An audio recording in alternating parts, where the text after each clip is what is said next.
Chapter 332. Go to watch net. Li Yundong and Su Chan were whispering to each other when they suddenly heard such a cold snort. Only then did they remember that Ruan Hongling was still living next to them. Go to watch net. 7 km. Su Chan was so scared that she froze in Li Yundong's arms for a while, like a frightened deer. After a long time, she stuck out her tongue at Li Yundong and said angrily, "It's all your fault. You made a fool of yourself." Li Yundong chuckled and said in a low voice, "You made too much noise." Su Chan punched Li Yundong in the chest with her pink fist and said angrily, "You're so annoying. You screamed too loudly." Li Yundong cried out, feeling wronged. "You made too much noise. That's why I screamed." Su Chan was embarrassed and annoyed. "How did I make a scene?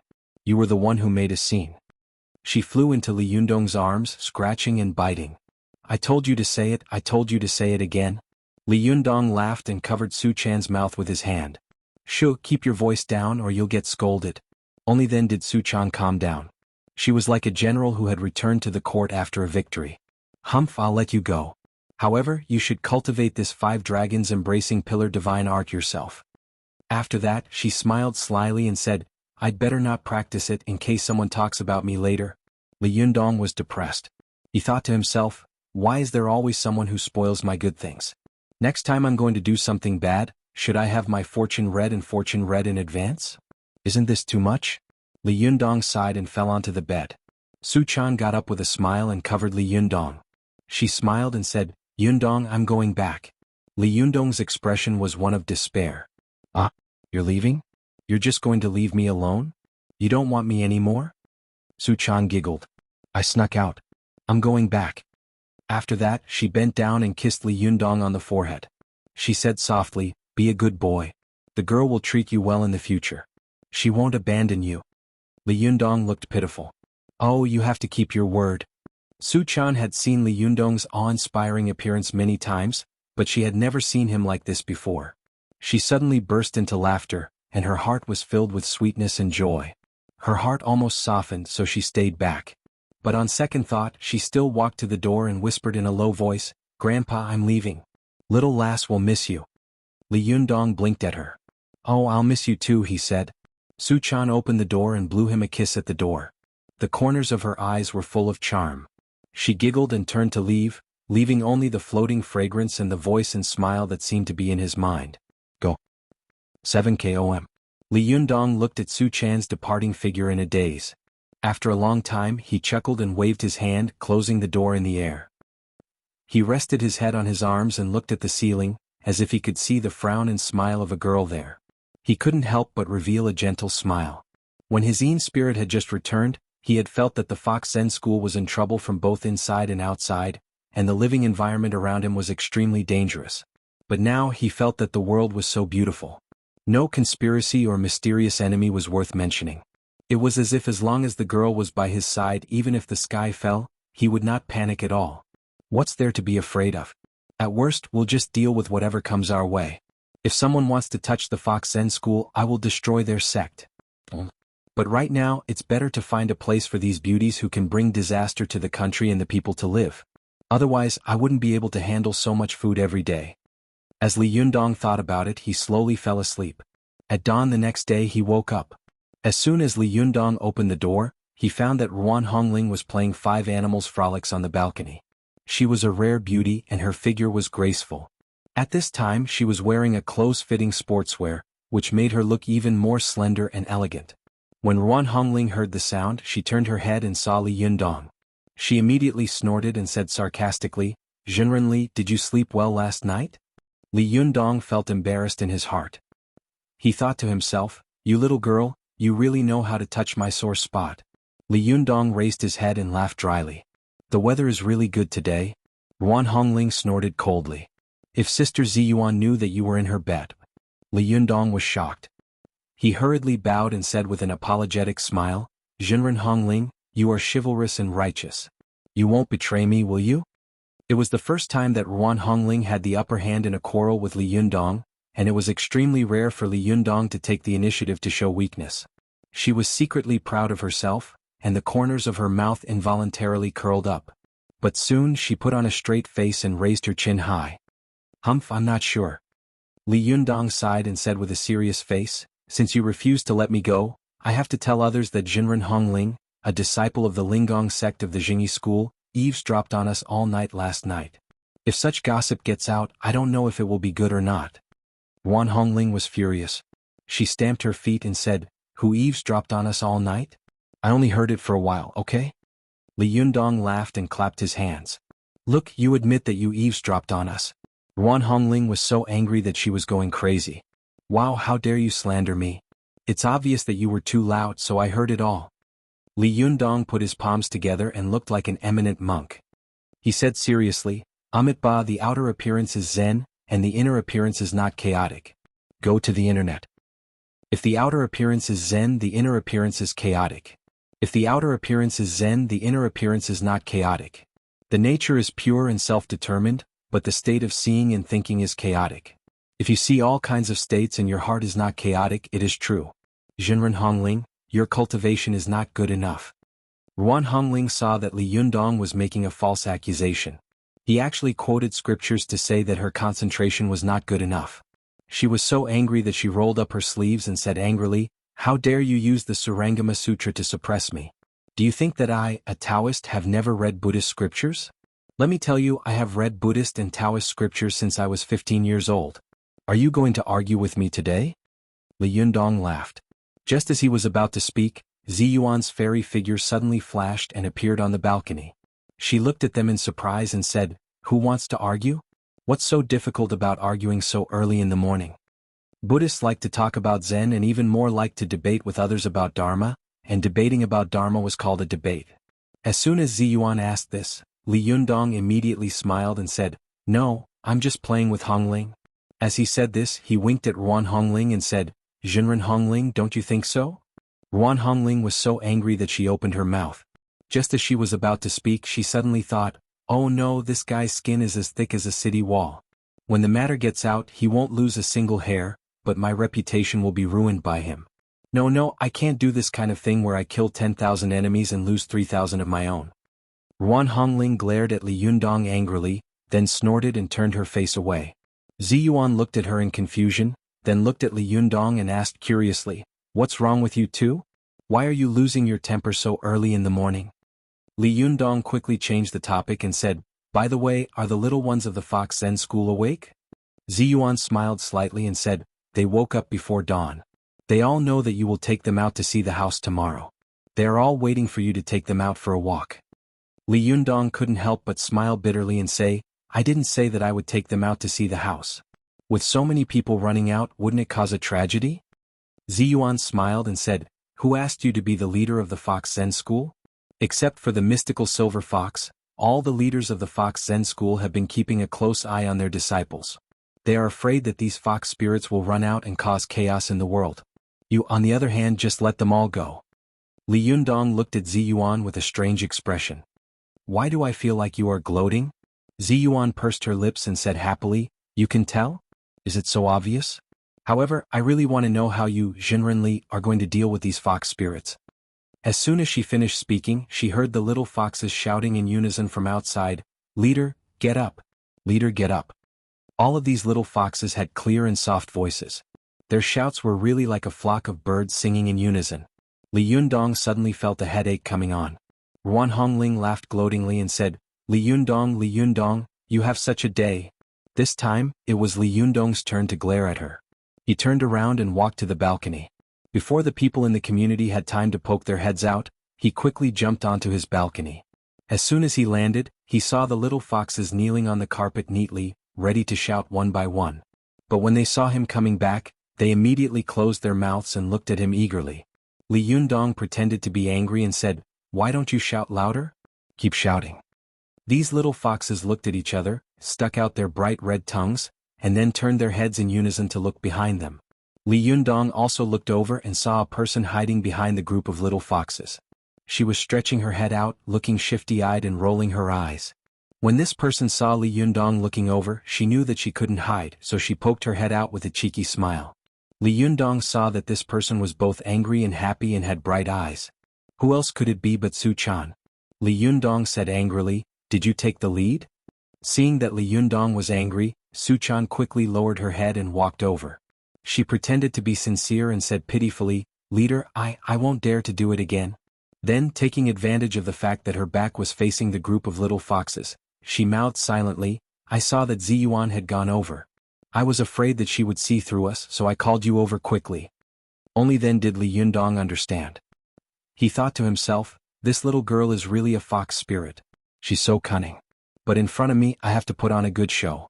Otherwise, how can I lead this team in the future? Li Yundong deliberately put on a serious face and said, "Forget it. As a punishment you will wash my clothes for a month." When Su-chan heard this, her face darkened. Ah? But when the other little foxes heard this, they thought to themselves, how is this a punishment? They couldn't take it anymore. They got up and shouted, "Sect leader, please punish us too. Leader, let me help you wash your pants. Leader, let me help you wash your socks." There was also a beautiful little fox who said weakly, "Leader, let me help you wash your underwear." Seeing that Li Yundong's things were all wrapped up, the one who had spoken late had no choice but to ask tentatively, "Leader, shall I help you take a bath?" These little foxes were all beautiful and their voices were soft. Even an iron man would become soft. Li Yundong felt like vomiting blood. He thought to himself, although I am determined, I can't resist the seduction of so many foxes. Li Yundong scolded with a righteous expression. ****, how dare you make fun of the leader so early in the morning? Chow Yi, who was standing to one side, also scolded, "Nonsense.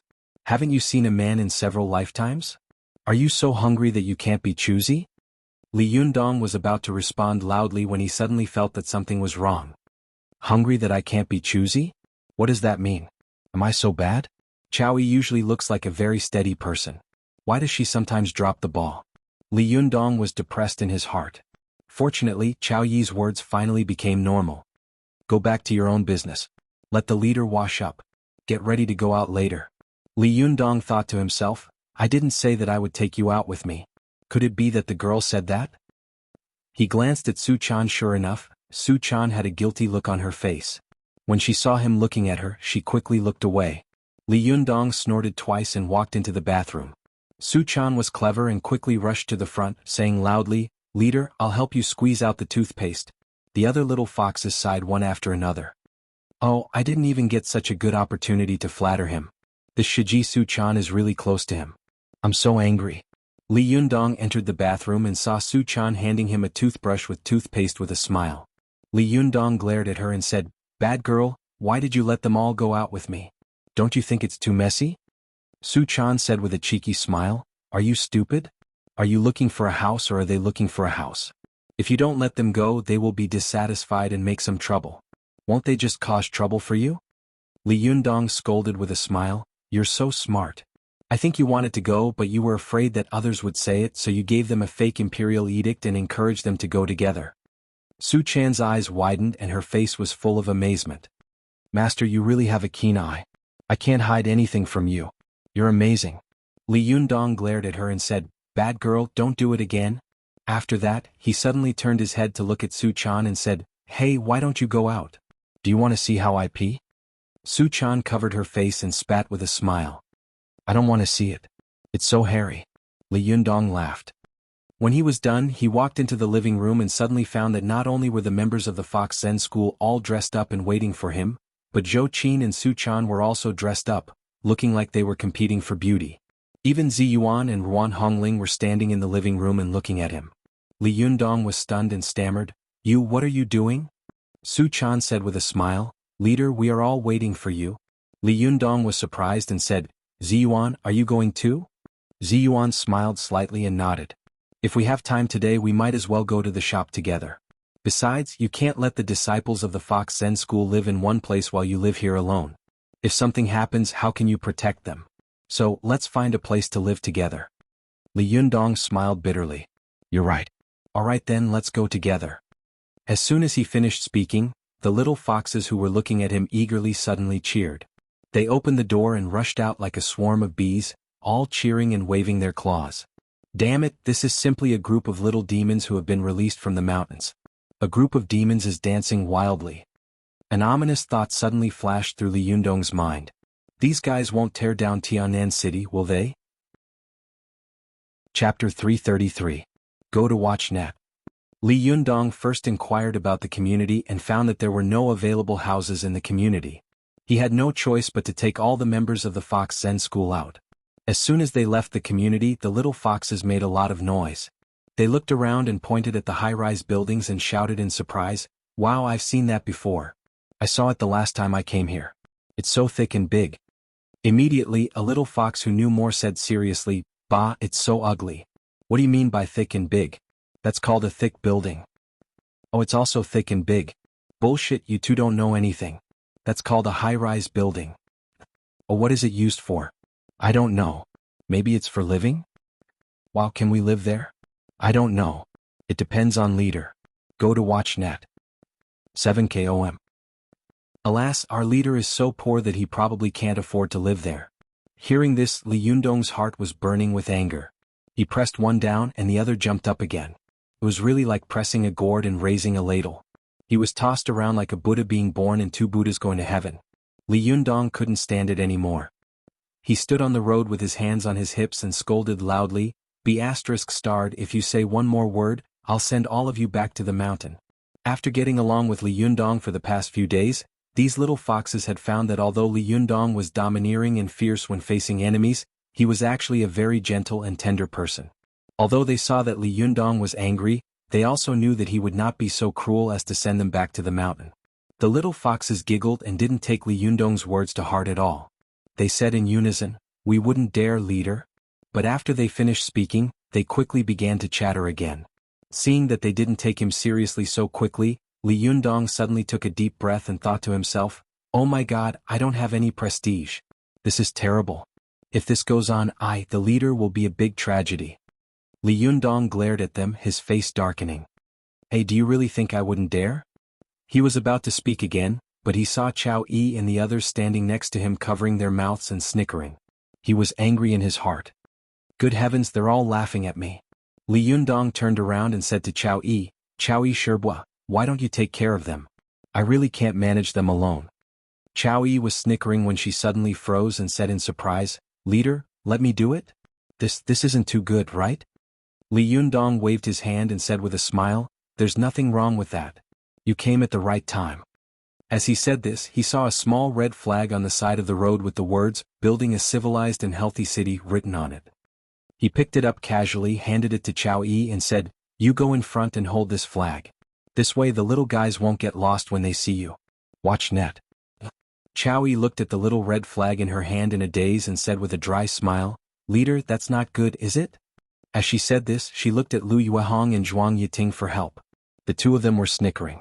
When they saw Chao Yi looking at them, they quickly turned their faces away and pretended not to know Chao Yi as if they didn't know her.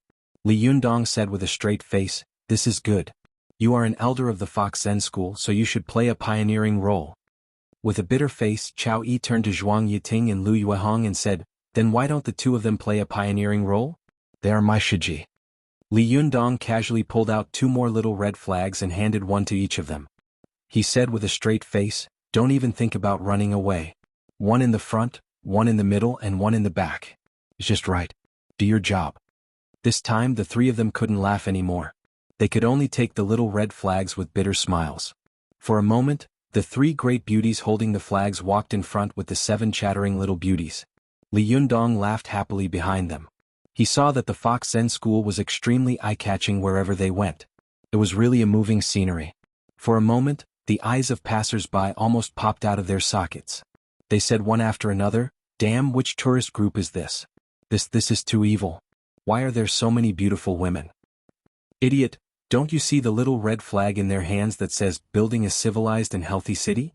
I think it's the urban management." "Damn, which urban management has so many beautiful women? Are you stupid? If you ask me, they must be the mistress of the city leaders." "Well, that makes sense. Well, it's possible." The passers-by were talking about it, but Li Yundong pretended not to hear them. He swaggered through the city with a large group of beautiful women. Su Chan, Ziyuan and Zhou Qin, who were beside him, were all extremely rare beauties. Ruan Hongling and the disciples of the Fox Zen School were also rare beauties. Any one of them was extremely eye-catching, but the sudden appearance of so many people really attracted everyone's attention.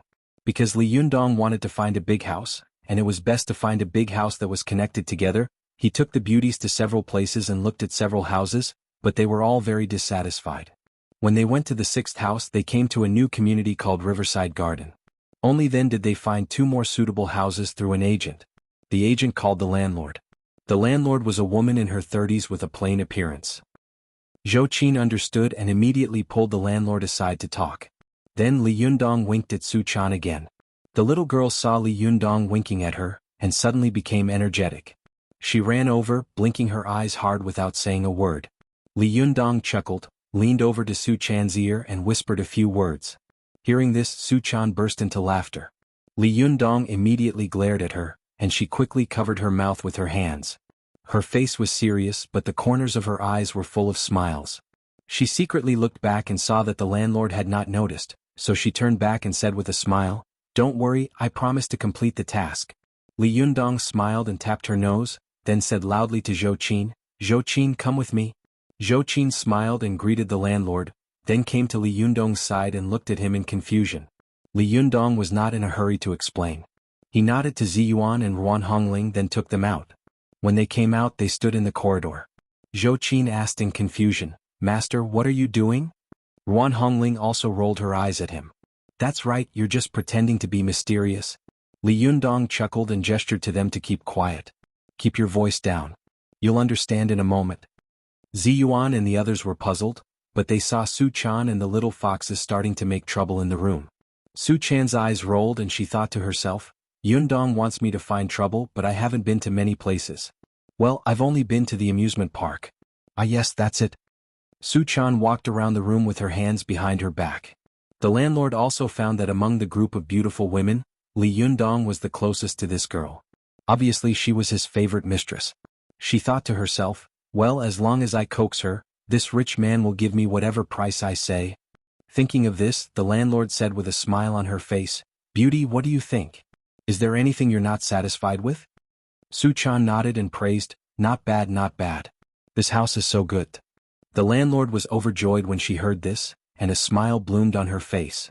Just as she was about to answer, she suddenly heard Su Chan's tone change. "But..." The landlord's heart skipped a beat, but she knew that Su Chan must be looking for trouble to lower the price. Lowering the price also showed that they liked the house very much and were sincere about renting it. The landlord was also an experienced person, so she was mentally prepared. She asked with a smile on her face, "But what?" Su Chan said with a face full of regret, "Your house is good in every way, but there's something missing." The landlord was relieved. She smiled and said, "What is missing? I can help you at it. Of course the rent may be a little higher." Su Chan nodded and said, "Well, the price is not a problem as long as you can make up for it." The landlord beamed. "No problem. What else do you need? Just tell me, beauty." Su Chan said with a smile, "I think this room is missing a roller coaster." "A roller coaster?" The smile on the landlord's face suddenly froze, as if she had been hit by a paralysis spell. She tried to squeeze out a smile, but the muscles on her face were so stiff that she couldn't move. She said dryly, A what?" Su Chan looked at her strangely and said, "A roller coaster. Haven't you seen it? Alas, no wonder you don't know. Look at your house, you don't even have a roller coaster. Every house in my hometown has one." The landlord was shocked and her voice changed. "Every house has one? You're kidding me, aren't you?" After saying that, she stared at Su Chan, trying to find some clues from her face. But Su Chan's face was serious. She looked at the landlord as if she were looking at a fool and a madman, as if it was the most incredible thing in the world that there was no roller coaster in the room. Su Chan said, "Yes, can you get a roller coaster?" The landlord stared at Su Chan for a long time, but she really couldn't find anything unusual. She couldn't help but be shaken. Could it be that she's talking about something else? As she hesitated, the little foxes began to make a noise. They said one after another, "You don't even have a roller coaster. Why are you still boasting?" "That's right, you country bumpkin. A roller coaster, we want a roller coaster." The landlord was already under a lot of pressure to stay with such a group of beauties. Now that she was in such a hurry, she immediately broke out in a sweat. She took out a handkerchief and wiped the sweat on her forehead. She smiled dryly and said, "Beauty, I don't have a roller coaster here." Su Chan looked at her strangely. "Why don't you have one?" The other little foxes also started to make a fuss. "You can have one." The landlord didn't know whether to laugh or cry. "I really don't have one." Su Chan sighed and said, "Then forget it." Do you have a space shuttle here? A space shuttle? This is even more exaggerated than a roller coaster. The landlord's mind was in a mess and cold sweat broke out on her forehead. She kept wiping it away and said with a dry smile, I don't have one either. Su-chan asked again, then what about a 360-degree wheel? The landlord was dumbfounded. No. What about a merry-go-round? No. The veins on the landlord's forehead began to throb. What about an electric train? No. The landlord showed signs of going crazy. Su-chan asked a few more questions and sighed. Then you have a bumper car, don't you? The landlord was about to cry. I don't have one either. Su-chan sighed and said, You don't have anything here, but you still dare to rent a house. The little foxes shouted in unison, That's right, you don't have anything but you still dare to rent a house. As soon as they opened their mouths, it was really like a chorus, magnificent and magnificent. The landlord sucked in a breath of cold air, and the blue veins on her forehead bulged. She finally couldn't stand it anymore and yelled, Bullsh *T. I'm renting a house, not running an amusement park. Chapter 334. Go to watch net. The landlord let out a hysterical roar, which almost made Li Yundong, who was hiding outside the door and eavesdropping, burst into laughter. Ziyuan and Zhou Qin also laughed so hard that they covered their mouths.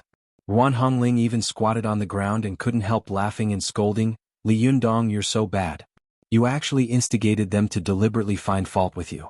You're so bad, so bad. You're so bad from head to toe. Li Yundong also laughed and said, Who told this guy to think that I'm a rich man and want to rip me off? Go to watch net. 7 KOM. Doesn't she know that I'm a poor man? Ziyuan said with a smile, Who told you to go out with so many followers? Everyone thinks of you as a rich man. Zhou Qin also laughed and said, Master, your trick is too mean. Who can stand the noise of these little guys? As she spoke, she saw that the room was already in a mess. The little foxes were scolded by the landlord and became angry. One by one they put their hands on their hips and put on the classic big teapot pose of a shrew shouting abuse in the street. They retorted rudely. I think you're the one who's talking nonsense.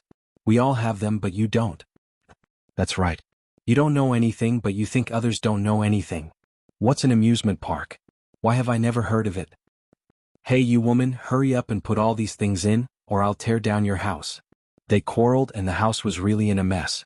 It was as if thousands of ducks and more than 10,000 sparrows had entered, making the landlord's head buzz.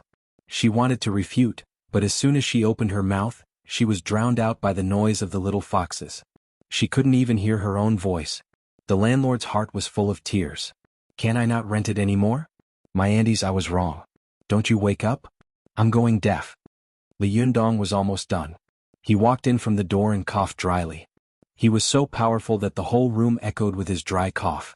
The little foxes immediately stopped talking and looked at him in unison. Leader, am I wrong? Li Yundong glared at them. Don't shout like that outside. The little foxes nodded in unison and retreated to the side with an aggrieved look on their faces. Su-chan, on the other hand, was standing behind the landlord, winking at Li Yundong with a smug look on her face as if she was asking for a reward. Li Yundong pretended not to see it and said to the landlord apologetically, I'm sorry. I've spoiled them too much. Watch net. 7 KOM. When the landlord heard Li Yundong's words, tears welled up in his eyes as if he had just met his savior. You're the most reasonable one, handsome. Ruan Hongling, who was eavesdropping on them at the door, suddenly spat softly, Bah, he's the worst. This landlord is so stupid that he doesn't even know that he's being tricked by him. Ziyuan smiled and said, If it were you, you would also faint. Ruan Hongling rolled her eyes disapprovingly. Li Yundong had no idea that someone was talking about him behind his back. He waved his hand at the landlord and smiled. My surname is Li, call me Xiao Li. The landlord didn't dare to call him that. She knew very well that a man who could be surrounded by so many beautiful women was definitely not an ordinary person. Call him Xiao Li? If he didn't like it, he wouldn't even know he was in trouble. Although the landlord had been annoyed by the little foxes for a long time and her head was swollen, she still squeezed out a smile and said, Boss Li, just now you were arguing. Oh no, you talked for so long. It was really a bit difficult. You know, my house is a duplex structure. How could there be such things as an amusement park? Boss Li, if you don't want to rent it, you might as well say it. As the saying goes, business can't be done. It's good to make friends. At this time, The landlord had already begun to suspect that Li Yundong was the mastermind behind the scenes and wanted to drive down her price. Although she was reluctant to part with the deal, she was really depressed by the noise of the little foxes just now and didn't want to rent the house anymore. Li Yundong laughed and said, "Madam, you don't have to be like this. I didn't say I wouldn't rent it." "You want to rent it?" The landlord looked at Li Yundong suspiciously and said, "I don't have those things you're talking about here." Li Yundong waved his hand and said with a smile, "Don't take it seriously, little girl." The landlord suddenly felt that Li Yundong's words had touched her heart, and the idea in her heart was rekindled. She asked, "How much do you want to rent it?" Li Yundong asked with a smile, "I sincerely want to rent it." "Madam, you also sincerely name a price." The landlord had originally wanted to extort money from Li Yundong, but after Su Chan and the little foxes had made a scene, she had lost her temper. She calculated in her heart and said, "A house for 8,000 yuan a month." Li Yundong thought about it for a moment. Although he felt that the price of 8,000 yuan was reasonable, it was still a bit high for a third-tier city like Tianan City. Li Yundong began to bargain with the landlord. "Ma'am, this price is a bit high," he said. "It's almost as much as a month's mortgage payment. Go to Canwon." The landlord felt wronged. She had originally wanted to ask for 10,000 yuan a month, but recently, the state had introduced a very strict policy to suppress housing prices. Very few people were buying houses. The two well-decorated mansions in her hands couldn't be sold in a short time. Even if she wanted to rent them, there were very few people who wanted to rent such a house.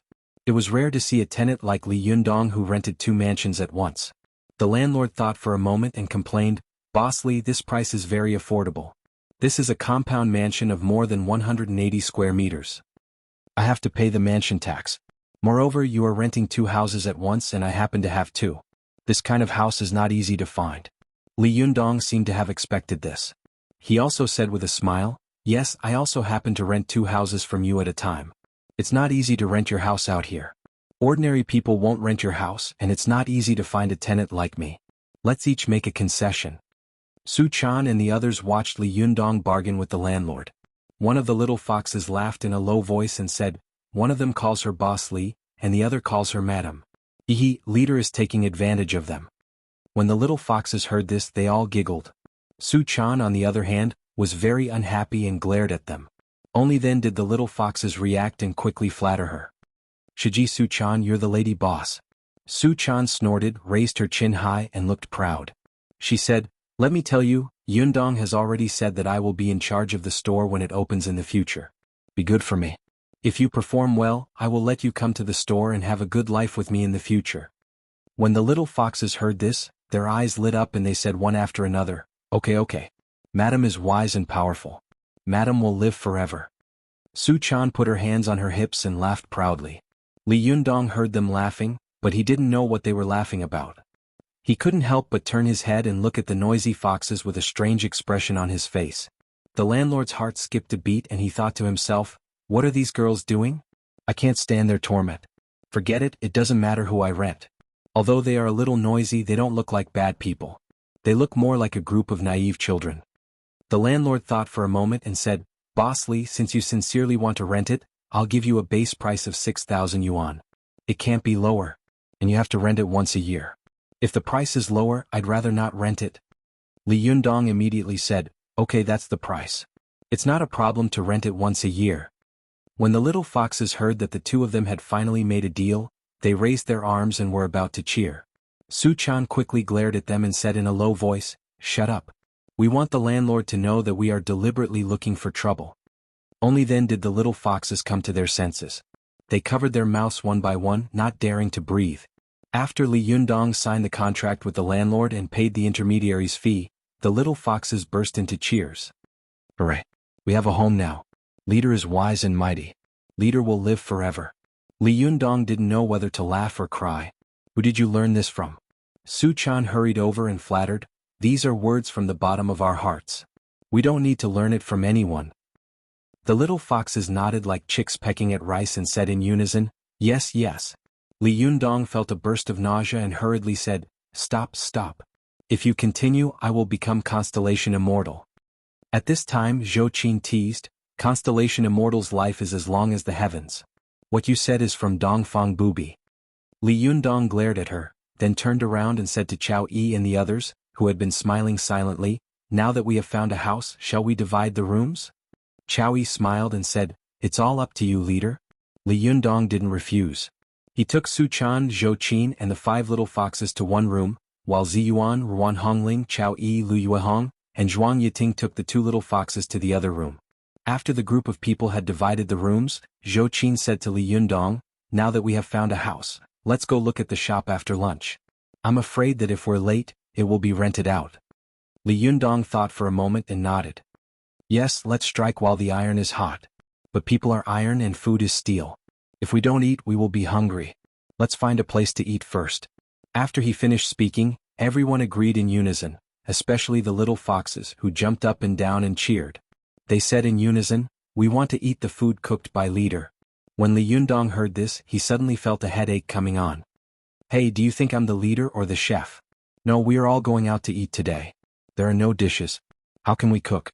This was the first time the little foxes had gone out to eat since they had gone down the mountain. They immediately cheered again. "Hooray, we are going out to eat delicious food and drink spicy food." Li Yundong widened his eyes and said, "What do you mean eat delicious food and drink spicy food? Why do you make it sound like a gangster? Where did you learn these words from?" The little foxes didn't say anything. They turned their heads and looked at Su Chan in unison. Su Chan cursed in her heart, "These bastards betray me when they have something to do. Bastards. Damn it." Seeing that she couldn't avoid it, Su Chan could only smile at Li Yundong. "I was just saying it casually." Li Yundong glared at her as a warning, then said, "Let me say this in advance. When we go out later, you must listen to my instructions. Don't fight for food. If you don't listen, I won't take you out next time." When the little foxes heard this, they all answered crisply, "Yes, leader." As soon as they opened their mouths, their voices were delicate and extremely pleasant to the ear. Li Yundong thought to himself, "Alas, if only these little guys were more obedient." Li Yundong sighed inwardly and waved his hand. "Let's go out and eat delicious food and drink spicy food." The little foxes laughed and said, "Okay, let's go out and eat delicious food and drink spicy food with leader. Leader is wise and mighty. Long live the sect leader." Li Yundong glared at them and said, "Don't shout." The little foxes responded, "Okay, then we'll shout in a low voice." Li Yundong felt a headache coming on. "Not even in a low voice." The little foxes looked aggrieved. "Then we'll shout in our hearts." Li Yundong didn't know whether to laugh or cry. He could only wave his hand and say, "Forget it, I don't care about you. Just don't make a scene when we eat later." The little foxes immediately cheered. "Long live leader." As they said this, they cheered and walked out in a mighty manner. Ziyuan and Ruan Hongling looked at each other. Ruan Hongling was surprised and laughed at the same time. She said, "Why do I feel like they're going to parade in the street?" Ziyuan also shook her head and said with a smile, "It's over. Leader Li Yundong will suffer in the future." Chapter 335. Go to watch net. The group of people went out of the door in a mighty manner. The little foxes were excitedly talking about where they were going to eat. Listening to their chatter, Li Yundong felt a little worried in his heart. Go to watch net. Seech, where could they go to eat with such a large group of people? Let's go to a restaurant. There were more than a dozen people here. Except for Zhou Qin and Ziyuan, almost everyone was a big eater, especially the little foxes. They were really cruel and inhumane when they ate. Although he had 800,000 yuan in his hands now, he had just paid the rent, and he had to rent a storefront later. He needed money everywhere. Then again, no matter how rich he was, he couldn't afford to have them eat like this. Li Yundong was thinking about his headache when he suddenly had an idea. He laughed and said, "I have an idea." Zhou Qin, who was next to him, asked curiously, "What do you mean?" Li Yundong said proudly, "Let's go to the buffet." Zhou Qin was smart and immediately understood Li Yundong's intention. She immediately covered her mouth and laughed, but didn't say anything. The little girl had never been to a buffet before. She asked curiously, "Yundong, what is a buffet?" Li Yundong laughed and said, "It means that everyone can eat as much as they want." When Su Chan heard this, she immediately beamed with joy. "Really? That's great. Yundong, although the food you cook is delicious, I can't eat my fill every time." Li Yundong smiled and said, "This time, you can eat as much as you want. I promise I won't care about you. However, be careful not to become a little fat pig, or I will dislike you." Su Chan said with a smile, "No, we cultivators will never get fat." Li Yundong laughed and didn't say anything. Su Chan turned her head and explained to the little foxes who were looking at her eagerly. When the little foxes heard that they could eat as much as they wanted this time, they immediately cheered. In their opinion, Li Yundong had brought them to live in a good house and take them to eat and drink. He was really 1,000 times better than the former leader, Lu Yi. This time, the cheers of the little girls were really from the bottom of their hearts. They shouted in unison, "Long live the leader, long live the leader." Li Yundong laughed heartily. "Long live the buffet. May the buffet last through the ages."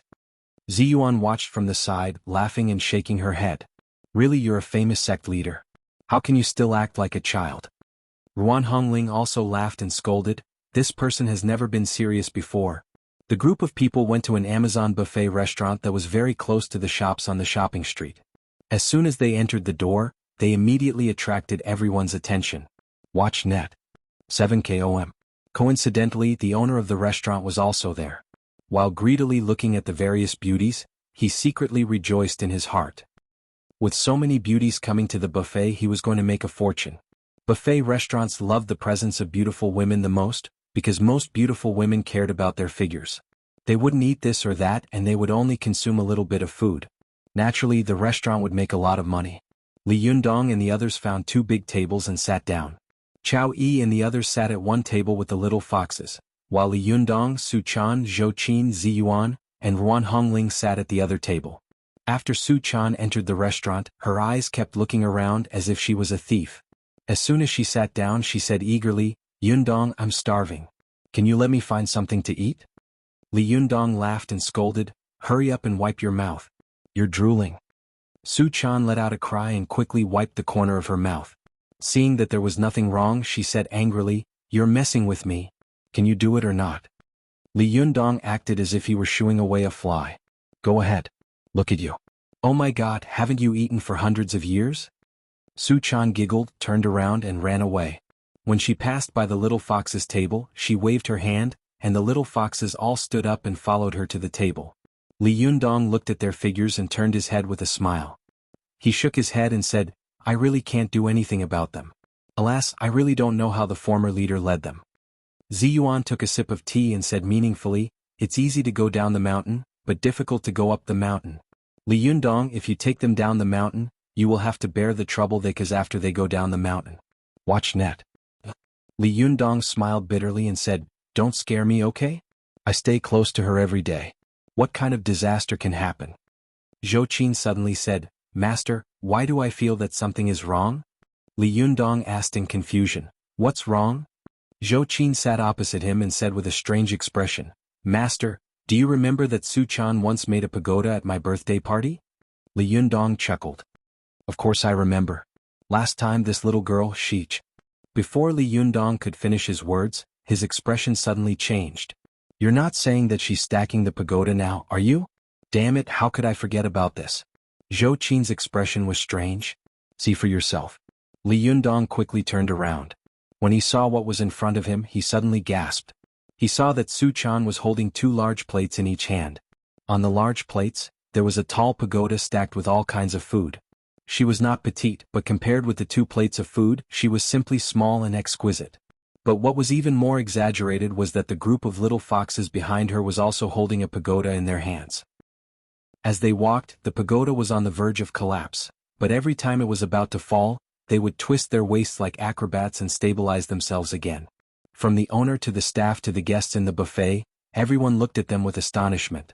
After Su Chan put the 2 pagoda plates on Li Yundong's table with a thud, she turned around to share her experience in stacking the pagoda with the little foxes. As they talked, they turned to the dining area to get the dishes.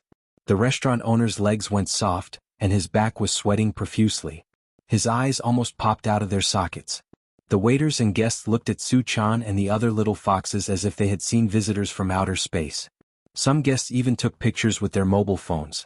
Li Yundong stared at the pagoda, which was half the height of a person, and thought to himself, "Oh my God, this is really the 8th miracle in human history. How did it stack up?" Zhou Qin covered one side of her face with her hand. She said with a face full of shame, "Master, I feel so ashamed." Ziyuan also turned her head to look out of the window and pretended not to know them. She lowered her voice and said, "Li Yundong, you are also the leader of a sect. If this kind of thing gets out, won't you be laughed at in the future?" Ruan Hongling was dumbfounded as she watched the little foxes stack up another pagoda. She felt as if she was the one who was stacking the pagoda in front of everyone. She was so ashamed that her ears turned red. She wanted to find a hole to hide in. She sighed and said, "Oh my God, why am I with you guys? It's so shameful." Only then did Li Yundong come to his senses. He angrily rushed to the dining area and snatched the plate from Su Chan's hand. Then, he clamped her under his armpit and rushed out with her in his arms like he was holding a roll. Su Chan was shocked. She struggled and shouted, "I haven't eaten yet. Put me down. I haven't eaten yet." Li Yundong couldn't help scolding, "Eat your head. Aren't you ashamed of eating so much at once?" Su Chan cried out in grievance, "You said that I could eat as much as I could." Before the two of them went out, Su Chan's voice was loud and clear. Suddenly, everyone's eyes turned to Li Yundong. Although Li Yundong was determined and his skin was as thick as a city wall, he felt that his face was so hot at this time that it was on fire. He glared at Su Chan and said angrily, "You're still talking about it? Can't you go a few more times? Didn't I tell you not to stack the pagoda last time?" After that he shouted at Zhou Qin, "Zhou Qin, the bill?" Zhou Qin answered and quickly ran to the counter with her head down to pay the bill. Then she ran out again with her head down. Su Chan struggled in Li Yundong's arms and shouted, "Just pay the bill? I haven't eaten a little yet. At least let me take some away." Li Yundong was so angry that he laughed. "Take away? I'll beat you until your head is full of bumps." As he said this, he snapped his fingers on Su Chan's forehead and patted her round but shouting, "Stand still." Su Chan let out a cry, covering her forehead with one hand and her buttocks with the other. She pouted, her face full of grievance. She muttered, "You're so annoying. You liar." As she spoke, tears welled up in her eyes, ready to drip down. Li Yundong scolded her with a smile, "Don't pretend to be pitiful. I'll take you somewhere else to eat later. Don't embarrass yourself here. Do you still think it's the same as before? When the time comes, it won't just be me who will be embarrassed, but also the Fox Zen school." At this time Chao Yi and the others also came out. The three Sherbas also nodded and said, "Leader is right." Then they went to reprimand the little foxes. Li Yundong saw that they had blocked the entrance of the restaurant tightly, attracting many people to look around. He said, Okay, let's go somewhere else to talk." The group of people walked out of the restaurant. Li Yundong thought about how they had wasted hundreds of yuan without eating anything, and his heart was filled with anxiety. Zhou Qin, who was standing to one side, observed his expression and said tentatively, "Master, I know a good restaurant in the nearby mall. Why don't we go there to eat?" Li Yundong sighed and said, "Well, let's do as you say. You are quite reliable." As he said this, he glared at Su Chan again. Su Chan made a face at Li Yundong and said with a face full of resentment, "You didn't keep your word. You liar." Li Yundong laughed and said, "Okay, then we'll order later." "You don't have to order. Just watch from the side." How could Su Chan agree? As soon as she heard that she would be able to eat again, her previous unhappiness was immediately thrown away.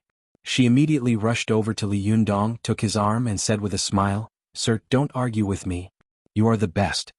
Li Yundong snorted and said, "That depends on your performance." As he said this, he winked at Su Chan and said in a tone that only the two of them could understand, "Especially your performance when you get home." Su Chan's cheeks turned red and she said angrily, "You're so annoying.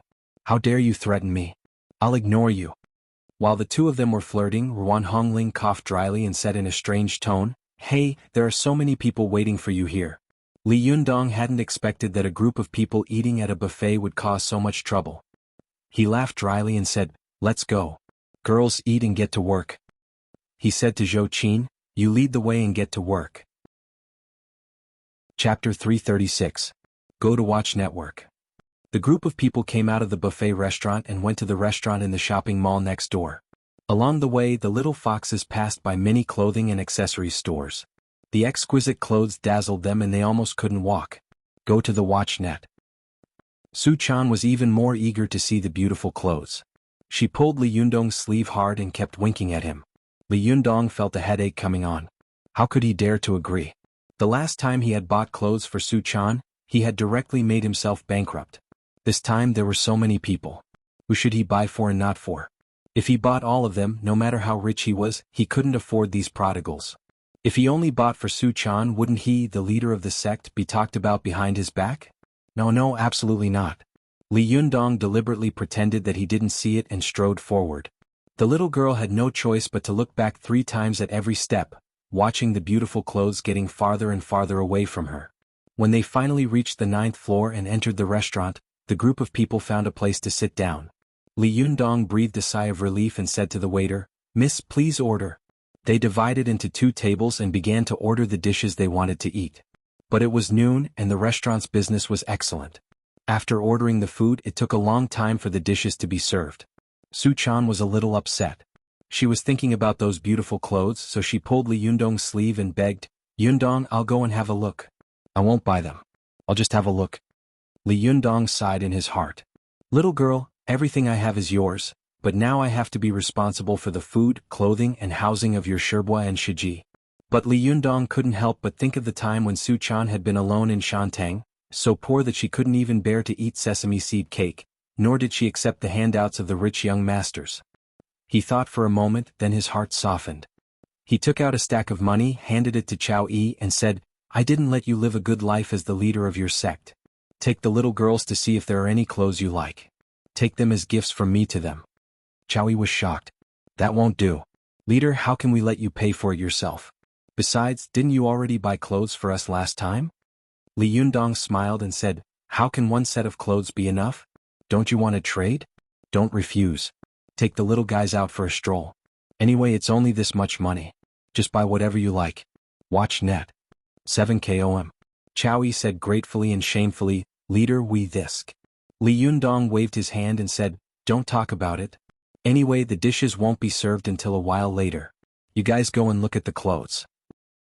Seeing that she couldn't refuse, Chow Yi looked at Zhuang Yiting and Lu Yuehong. Lu Yuehong looked hesitant and didn't speak, but Zhuang Yiting smiled and said, "Leader is generous and considerate, so we won't refuse. 6 shimmy, just accept it." Li Yundong smiled and said, "You guys are going too." As he said this, he turned his head and looked at Zhou Qin. "Do you want to go with us?"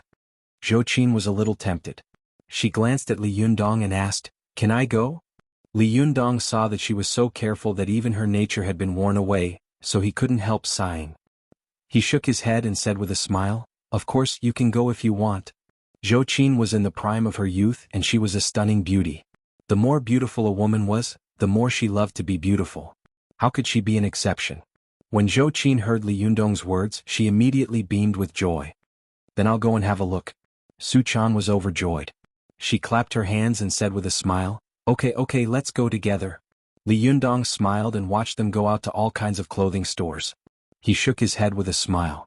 After a while, he saw that Ziyuan was unmoved and was still drinking tea calmly. He asked curiously, "You're not going?" Ziyuan opened her mouth and was about to speak when she saw Ruan Hongling pulling at her clothes under the table. Ziyuan changed her mind and said, "Well, let's go out and have a look." She followed Ruan Hongling to the outside of the store and said with a slight frown, "Hongling, how can we cultivators be obsessed with worldly possessions? You don't want to see clothes, do you?" Ruan Hongling tugged at Ziyuan's sleeve and said nervously, "No, Sister Ziyuan, I think I saw second Sherbua just now." Ziyuan was shocked and couldn't help but look back at Li Yundong who was in the restaurant. She saw that Li Yundong seemed to have also sensed her gaze and was looking at her. Ziyuan nodded at him from afar and smiled. Then she pulled her into the noisy crowd and whispered, "Did you see second Sherbua? Where is she?" Ruan Hongling kept looking around and said, "I saw those guys from the Fox Zen school enter a clothing store. Not long after, second Sherbua appeared nearby. I also saw her look at me. Go to the internet. You know, second Sherbua's cultivation is profound. If she deliberately glances at you, you will definitely be able to sense it." Ziyuan nodded slightly. "You're right. Second Sherbua has reached the peak of the Yuanying phase. However, if second Sherbua appears nearby, oh no, Su Chan and the others of the Fox Zen school are in danger." Ziyuan's expression changed and she quickly rushed into the clothing store next to her. As soon as she entered the door, she saw Su Chan and Zhou Qin who were picking out clothes by the clothes rack, looking up.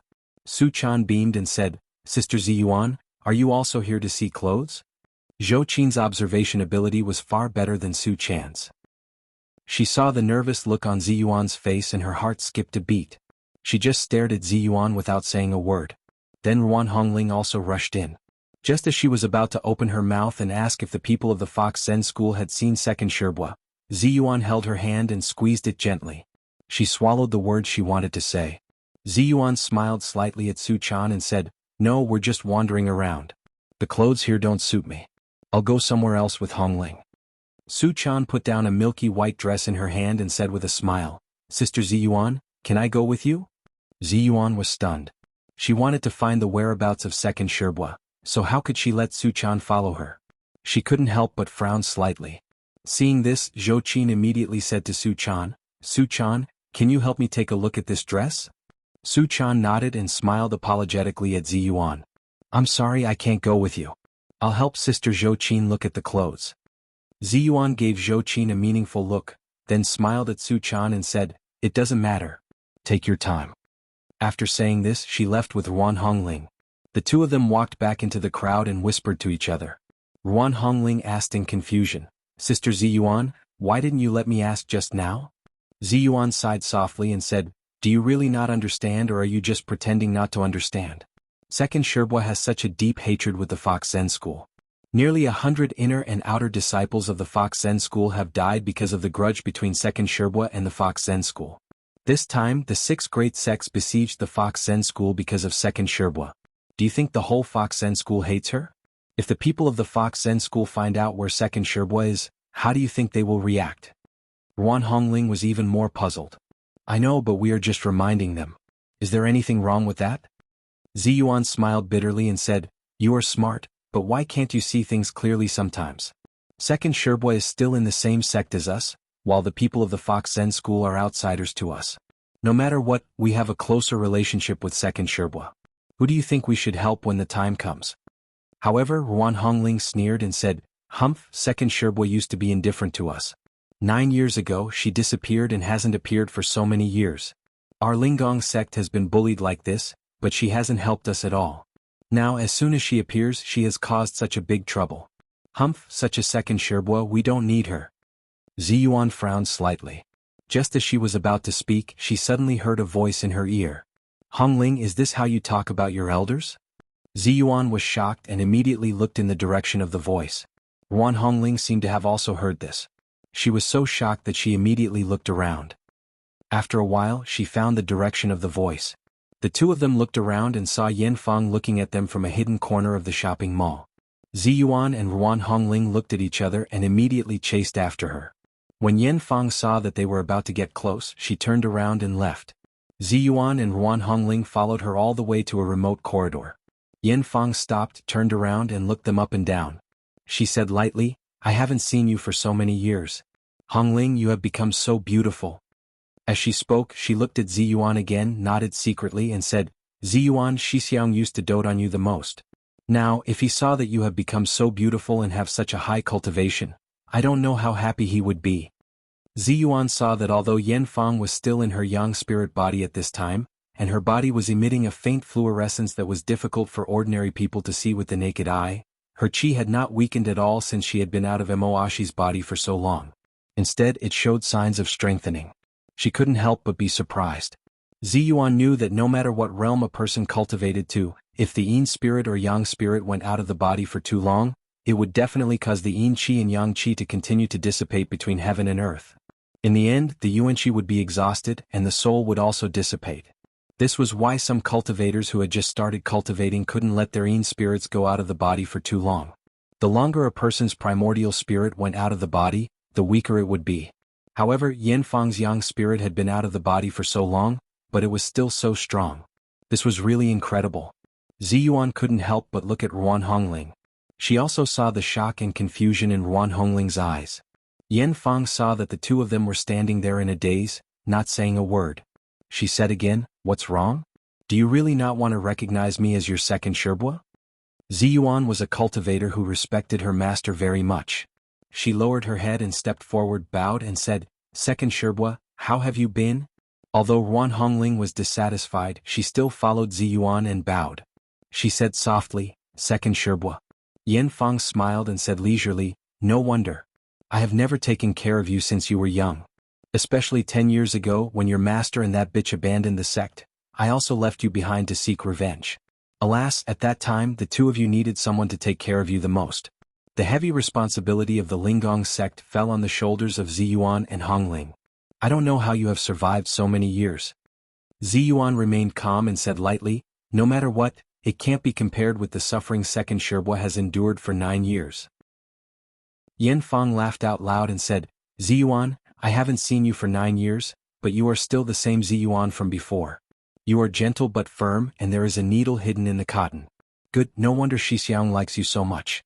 You really have the bearing of a great cultivator. That's right, I came to you today for this matter. Ziyuan's heart tightened and she thought to herself, here it comes. She asked, Second Sherbua, what's the matter?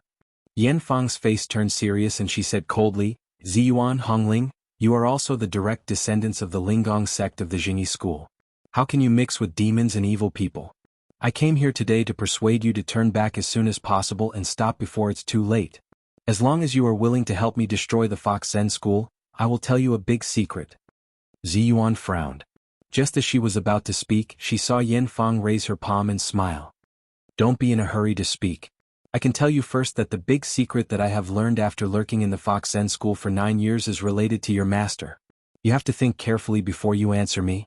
Hearing this, Ziyuan's Taoist heart was in a mess. She blurted out, my master? What is it? The 3rd chapter of 24 to 30 was finally over. Tang, I'm exhausted. Let me take a breath. We will continue the 3rd chapter next week. Chapter 337. Go to watch net. Yan Fang looked Ziyuan up and down and said with a smile, why did you promise me that you would help me? Ziyuan frowned and took a deep breath. She was struggling in her mind. After pondering for a while, she said slowly, Second Sherbua, Li Yundong has taken over the Fox Zen school, and Li Yundong is a chivalrous and upright man. He said that he wanted to reorganize the Fox Zen school and make it a decent sect with a bad reputation. Watch net. 7KOM. I believe he can do it. Why don't you give him a chance? As the saying goes, it's better to squash enmity than keep it alive. Yan Fang's face changed greatly and she said angrily, Bastard, what did you say?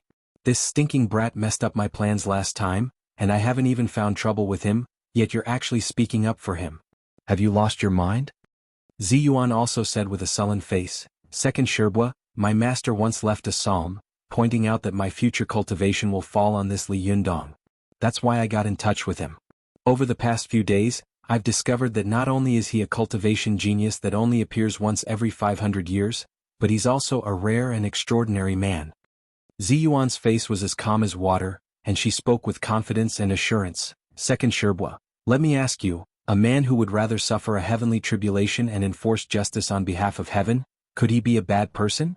Second Uncle Master, let me ask you, a cultivator who is surrounded by peerless beauties all day long and still has the primordial young body of a child, can he be a bad person? Second Martial Uncle, let me ask you, a man who clearly knows that the other party is a fox demon, but is still infatuated with her, can he be a bad person? If he is, then there is a limit to how bad he is. I believe that one day, he will be able to turn over a new leaf and promote the righteous path of cultivation. Ziyuan said in a sonorous voice, Second Sherbua, whether you believe it or not, I firmly believe that Li Yundong will be able to transform the Fox Zen school, which has a bad reputation, into a righteous sect that promotes righteousness in the future. So, Second Martial Uncle, I won't help you. On the contrary, I advise you to let go. Is there any enmity in this world that can't be resolved? You have caused the deaths of so many people in the Fox Zen school. Lu Yi is dead and Ao Wushuang has been sealed by you. Second Sherbua, please stop. Yan Fang burst out laughing. She looked at Ziyuan and said meaningfully, Ziyuan, have you fallen in love with her? Ziyuan's expression changed drastically. She said in a panic, Second Sherbua, what nonsense are you talking about? Yan Fanglian sneered, you don't have to deny it. As an experienced person, I can naturally see through everything. Since you want to protect this stinking brat, then let me tell you, when the time comes, don't regret it. The panic in Ziyuan's heart only lasted for a moment. After all, she was a master with great cultivation. She quickly regained her composure and asked, what catastrophe? Yan Fang sneered and said, do you think I want to destroy the Fox Zen school just for personal grudges? Humph, yes, at first I just wanted to make trouble for Ao Wushuang, until I accidentally discovered a secret of the Fox Zen school. Hehe. Ziyuan asked, what secret? Just as Yan Fang was about to speak, she heard footsteps coming from the stairwell. Her face changed and she swallowed her words. She sneered and said, it won't do you any good to know now, but let me tell you, I will destroy the Fox Zen school. If you insist on going your own way, be careful that I won't be polite to you. After saying that, her figure flashed and quickly crashed into the wall of the stairwell. Then her figure quickly disappeared. Watch net. 7 KOM. Wan Hongling was shocked. She cried out involuntarily, Sister Ziyuan, isn't second Sherbua a yang spirit body? The body of the yang spirit should be a physical clone. It's impossible for it to go through the wall. Ziyuan's face was serious. Second Sherbua's primordial spirit has been cultivated to the peak of Yuanying. She can switch between yin and yang at will. At the moment when she was about to hit the wall, she transformed her yang spirit into yin spirit so she could pass through the wall. Wan Hongling sucked in a breath of cold air. Amazing. Second Sherbua's primordial spirit has been out of her body for so long, but she can still be so powerful. This is ridiculous. Ziyuan shook her head and said, no, logically speaking, it's impossible for a person's yang spirit to be so powerful after being out of her body for so long. Even Zhang Sanfeng could only go out of his body for 3 days without his primordial spirit weakening. To be able to go out of her body for such a long time without her primordial spirit weakening at all, it's absolutely impossible. Wan Hongling's heart skipped a beat. Unless. Ziyuan also looked at her and nodded slightly. Unless she has already found a physical body to reside in. After Ziyuan finished speaking, her eyes suddenly lit up. She quickly turned around and rushed to the clothing store where the Fox Zen school had been. When she rushed into the clothing store again, Su Chan had just changed into a new milky white lace dress. She looked charming and lovely. As soon as she saw Ziyuan, she jumped over with a smile and said, Sister Ziyuan, do I look beautiful in this? Ziyuan looked her up and down and said with a smile, very beautiful. By the way, Su Chan, where are your 3 Sherbas? Su Chan blinked, pointed to the changing room and said, over there. My 6th Sherbua and 3rd Sherbua are trying on clothes in the changing room. 5th Sherbua came out a long time ago. Let's go. 7 KOM. While she was talking, she saw the door of the dressing room creak open, and Zhuang Yiting came out. She was wearing a cheongsam, which made her look natural and charming. Su Chan greeted her with a smile and said, 3rd Sherbua, you came out? Sister Ziyuan and the others are looking for you. Zhuang Yiting raised her head and asked curiously, Zhenren Ziyuan, Zhenren Hongling, what can I do for you? Ziyuan smiled and shook her head. Nothing. As she said this, she took a meaningful look at the changing room where Chao Yi was and pulled Ruan Hongling out of the door. After Ruan Hongling followed Ziyuan out, she whispered, Sister Ziyuan, why are you? Ziyuan waved her hand and interrupted her. Don't say anything. There are some things that you know in your heart. I'm not sure now. However, this matter is very strange. Let's wait and see. Ruan Hongling nodded and asked again, Sister Ziyuan, do you want to tell Li Yundong that we met second Sherbua? Ziyuan thought for a moment, then shook her head and said, forget it, it's better not to say it. Some things will cause misunderstandings. Ruan Hongling said, all right. But in her heart she thought, Sister Ziyuan, you don't want Li Yundong to know that you have fallen in love with him, do you? But have you fallen in love with this guy? While the two of them were talking, Li Yundong was alone in the dining room, resting with his eyes closed. Suddenly he heard a voice beside him. Hey, isn't that Zhou Xian? Li Yundong opened his eyes and saw a dignified middle-aged man in a suit and leather shoes standing in front of him. He was holding 2 beautiful women in his arms and looking at him with a smile. Li Yundong took a look and thought, hey, isn't this Zhao Yuzhen who wanted to force Chao Kefi to drink with him last time? Li Yundong laughed in his heart. It's really a narrow road for enemies. How did I run into this guy? Li Yundong didn't stand up. He just raised his eyelids and looked at Zhao Yuzhen calmly, pretending not to know him. You are? Zhao Yuzhen seemed to have forgotten the pain. He laughed, pulled a chair over and sat down casually. Then, he beckoned the 2 women beside him to sit down as well. He said, little brother, the world is really small. I can meet you everywhere I go. How has President Chao been recently? You've made a lot of money with her, haven't you? Li Yundong was not a fool. Naturally, he could hear that Zhao Yuzhen was secretly mocking him for living off a woman. In the past, he might have been angry in his heart, but what kind of person was he now? How could he care less about such a person? Li Yundong said with a smile, I remember. You are President Zhao who was drunk and shameless last time. Why do you want to drink with me again this time? Zhao Yogan's expression changed when he saw that Li Yundong was trying to expose his wound, but he soon smiled again. He said to the 2 beautiful women beside him, young people are really hot-tempered, aren't they? Although it was almost winter, Tianan City was a southern city. The two women were dressed very fashionably and exposed. Their faces were covered with heavy makeup and they looked like prostitutes. When they saw Li Yundong for the first time, their eyes lit up and they looked him up and down with interest. At this time, when they heard Zhao Yogan's words, they thought in their hearts, not only is he hot-tempered, but he's also a handsome man. But they were living next to Zhao Yuzhen, so of course they had to go along with his words. The one on the left, who was slightly rounder, covered her mouth and said, "Young people are indeed hot-tempered, but he's not as calm as you, President Zhao." The one on the right laughed and said, "President Zhao is a successful person. You can't compare." Li Yundong felt strange when he heard this, but he still remained calm and looked at Zhao Yuzhen with a smile, as if he wanted to see what he was going to show off. Last time, Zhao Yuzhen had gone to make trouble for Li Yundong and wanted to teach him a lesson, but he had been humiliated by Li Yundong. Fortunately, he had reacted quickly at that time and escaped the humiliation of being drunk. Otherwise, he would have been humiliated in the future. Zhao Yuzhen had always taken this matter as a great humiliation, and he had always wanted to find an opportunity to take revenge. Today he had found two lovers to attend a small banquet. When he passed by, he found Li Yundong sitting alone in the restaurant. He suddenly remembered the old hatred, so he came over with two beautiful women to put on airs and show off. Zhao Yuzhen sat there boldly and tapped the teacup in front of him with his fingers. The round-faced beauty beside him obediently poured him a cup of tea, and the pointy-faced beauty on the left picked up the cup and offered it to him.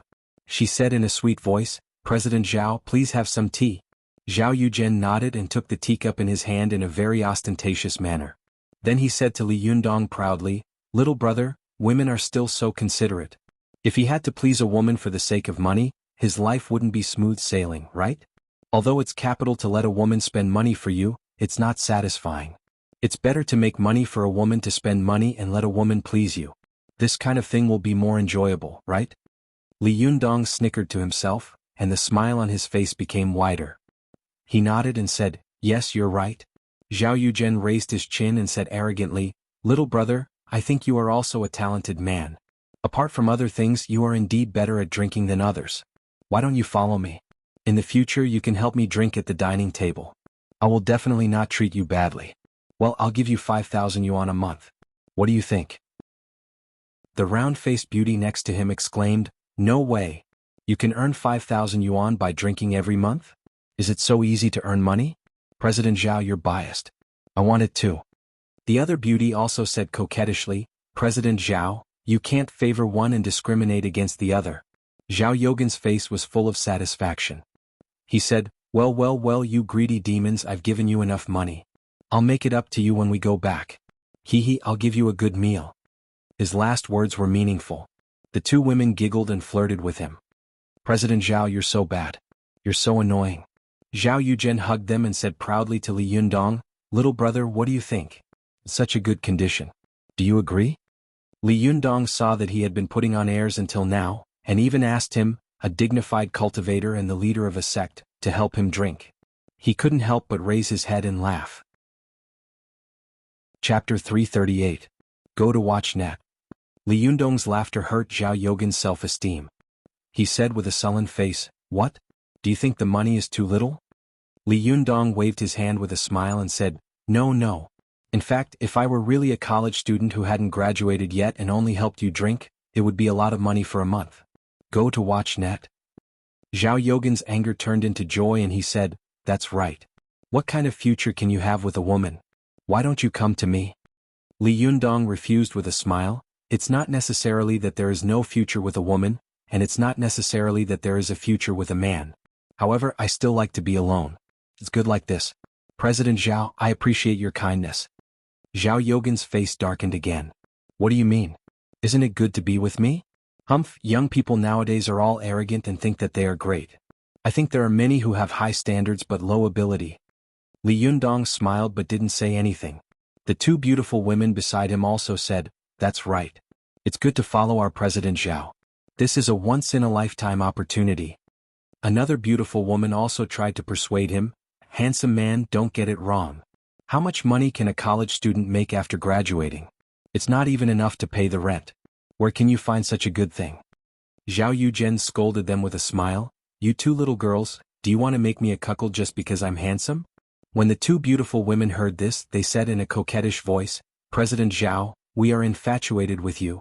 Zhao Yuzhen laughed wildly and said, It's true that you are infatuated with my money? Li Yundong looked at Zhao Yogan's ugly behavior with a smile. Just as he was about to speak, he heard a voice say, Li Yundong, who is this person?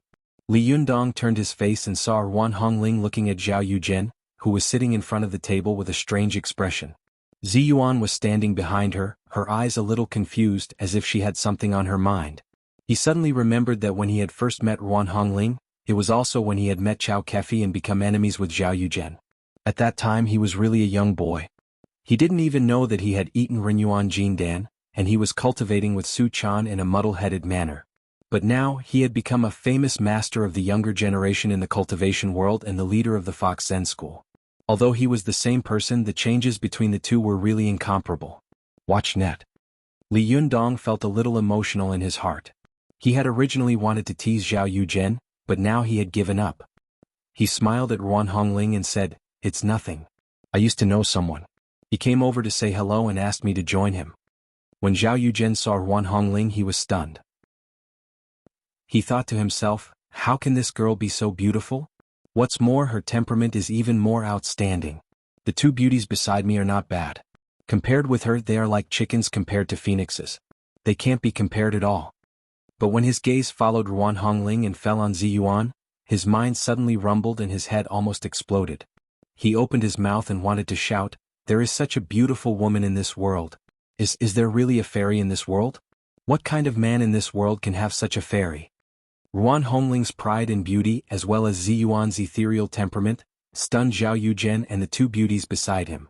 For a moment they were a little stunned and couldn't come to their senses. Ruan Hongling looked at Zhao Yuzhen impatiently and slapped the table. Hey, you're taking our seat. Please make way. Zhao Yuzhen was shocked and stood up in a daze. He saw Ruan Hongling and Ziyuan sitting opposite Li Yundong. He pointed at Ziyuan and Ruan Hongling in disbelief, and then at Li Yundong. He stammered, Yug.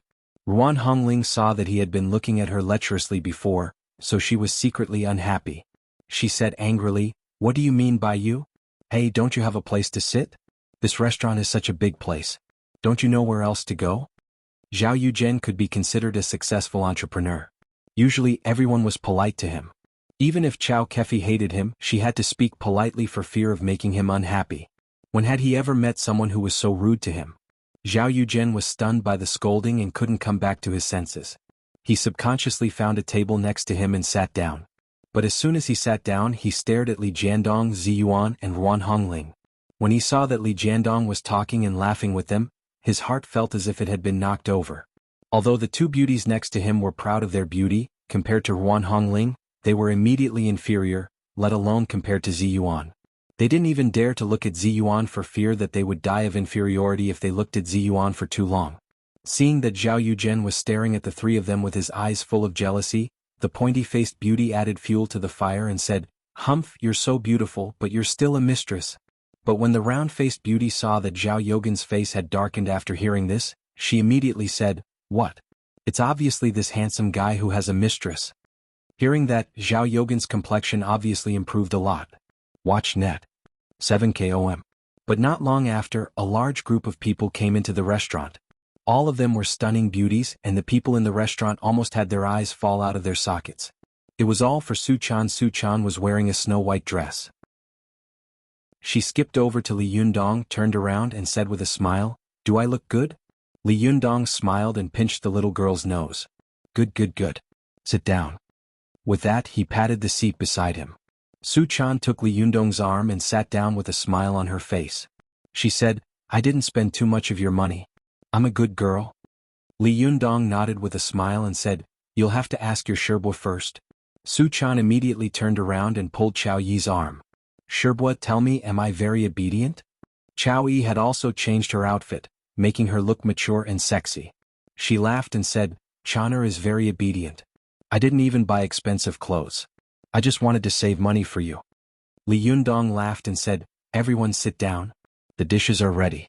They'll be served in a minute. Chao Yi smiled at the little foxes behind her and said, Hurry up and thank leader. The little foxes grinned and said, Long live leader, long live leader. Li Yundong smiled and waved his hand. Stop shouting. You make me sound like the leader of a gang. Hurry up and sit down. At this time, all the people of the Fox Zen school rushed to the table next to them. But when they saw Zhao Yuzhen sitting at their table with two beautiful women, they immediately turned around and asked Li Yundong, "Leader, who is this?" Li Yundong glanced at Zhao Yuzhen faintly and said, "Mr. Zhao, do you want to eat with us?" Zhao Yogan's face suddenly turned red. No matter how stupid he was, no matter how unconvinced he was, he knew very well that so many beautiful women in front of him were following Li Yundong's lead. It was impossible for him to be a gigolo and let such a group of beautiful women support him. The two beauties beside him were seriously stimulated today. First, they saw Wan Hongling and Zi Yuan, and they were shocked by their extraordinary temperament. Then, there was such a large group of beauties and all of them were of the highest quality. Just looking at them made their eyes dizzy. It was impossible to pick out any one of them who was slightly inferior. When the two of them saw the little foxes coming to drive them away, they immediately looked at Zhao Yuzhen eagerly. Zhao Yuzhen originally wanted to show off to Li Yundong and get back at him, but he didn't expect that Li Yundong in front of him was no longer an ignorant person. He had kicked an iron plate. His face turned green and red. He gritted his teeth and said, "Let's go." After that, the three of them got up and ran out of the restaurant as if they were running for their lives. When they were far away from the restaurant, they slowed down. When the two beauties felt that they were far away from Su Chan and the others, they slowly calmed down. They only felt that they had been standing with so many beautiful women just now, and they were so inferior that they didn't even know how to walk. But now that they couldn't see them, the two beauties' minds became active. After all, their money still fell on Zhao Yuzhen and they still had to make a living. Seeing that Zhao Yogan's face was as black as the bottom of a pot, the pointy-faced beauty smiled cautiously and said, "Mr. Zhao, where are we going to eat?" Zhao Yuzhen suddenly got up and slapped her. "Eat, eat, eat, eat, eat. Damn you. Get out of here, all of you." The pointy-faced beauty was stunned by the slap. She covered her face and couldn't come to her senses. The round-faced beauty next to her quickly took her hand and pulled her aside. The pointy-faced beauty who had been slapped looked at Zhao Yuzhen with resentment in her eyes. She gritted her teeth, stamped her feet, and left the building with the round-faced beauty, leaving Zhao Yuzhen standing there alone, gasping for breath. The more Zhao Yuzhen thought about it, the more depressed he became. Damn it, this guy was still living off a woman half a year ago. How could he be so arrogant after half a year? F***ck, where did he find so many beautiful women? He randomly picked one and she was better than all my women. How could this be? He was born narrow-minded, especially after his career was successful. He became even more arrogant. He had to buy what he liked and get the women he liked. That was why he had pestered Chao Kefi and finally made a grudge against Li Yundong. Zhao Yuzhen stood at the door of the building with his hands on his hips and thought to himself, "Damn it, I've never been defeated by the same person twice in a row in so many years. No, I must vent my anger." But how can I vent my anger? Hire a murderer to teach me a lesson? Forget it. As a businessman, it's not easy for me to get away from this kind of thing. If I'm found out, I'll definitely be blackmailed by those officials. Zhao Yuzhen thought about it for a while but couldn't think of a good way. He stood alone at the foot of the building and thought about it. He didn't know how long he had been in a daze. Suddenly he heard the familiar voices of Li Yundong and the others. He was shocked and then came to his senses. He hid to the side and followed them. Zhao Yuzhen saw that Li Yundong had come to a more prosperous area of the commercial street and walked to a shop for rent. He suddenly had an idea.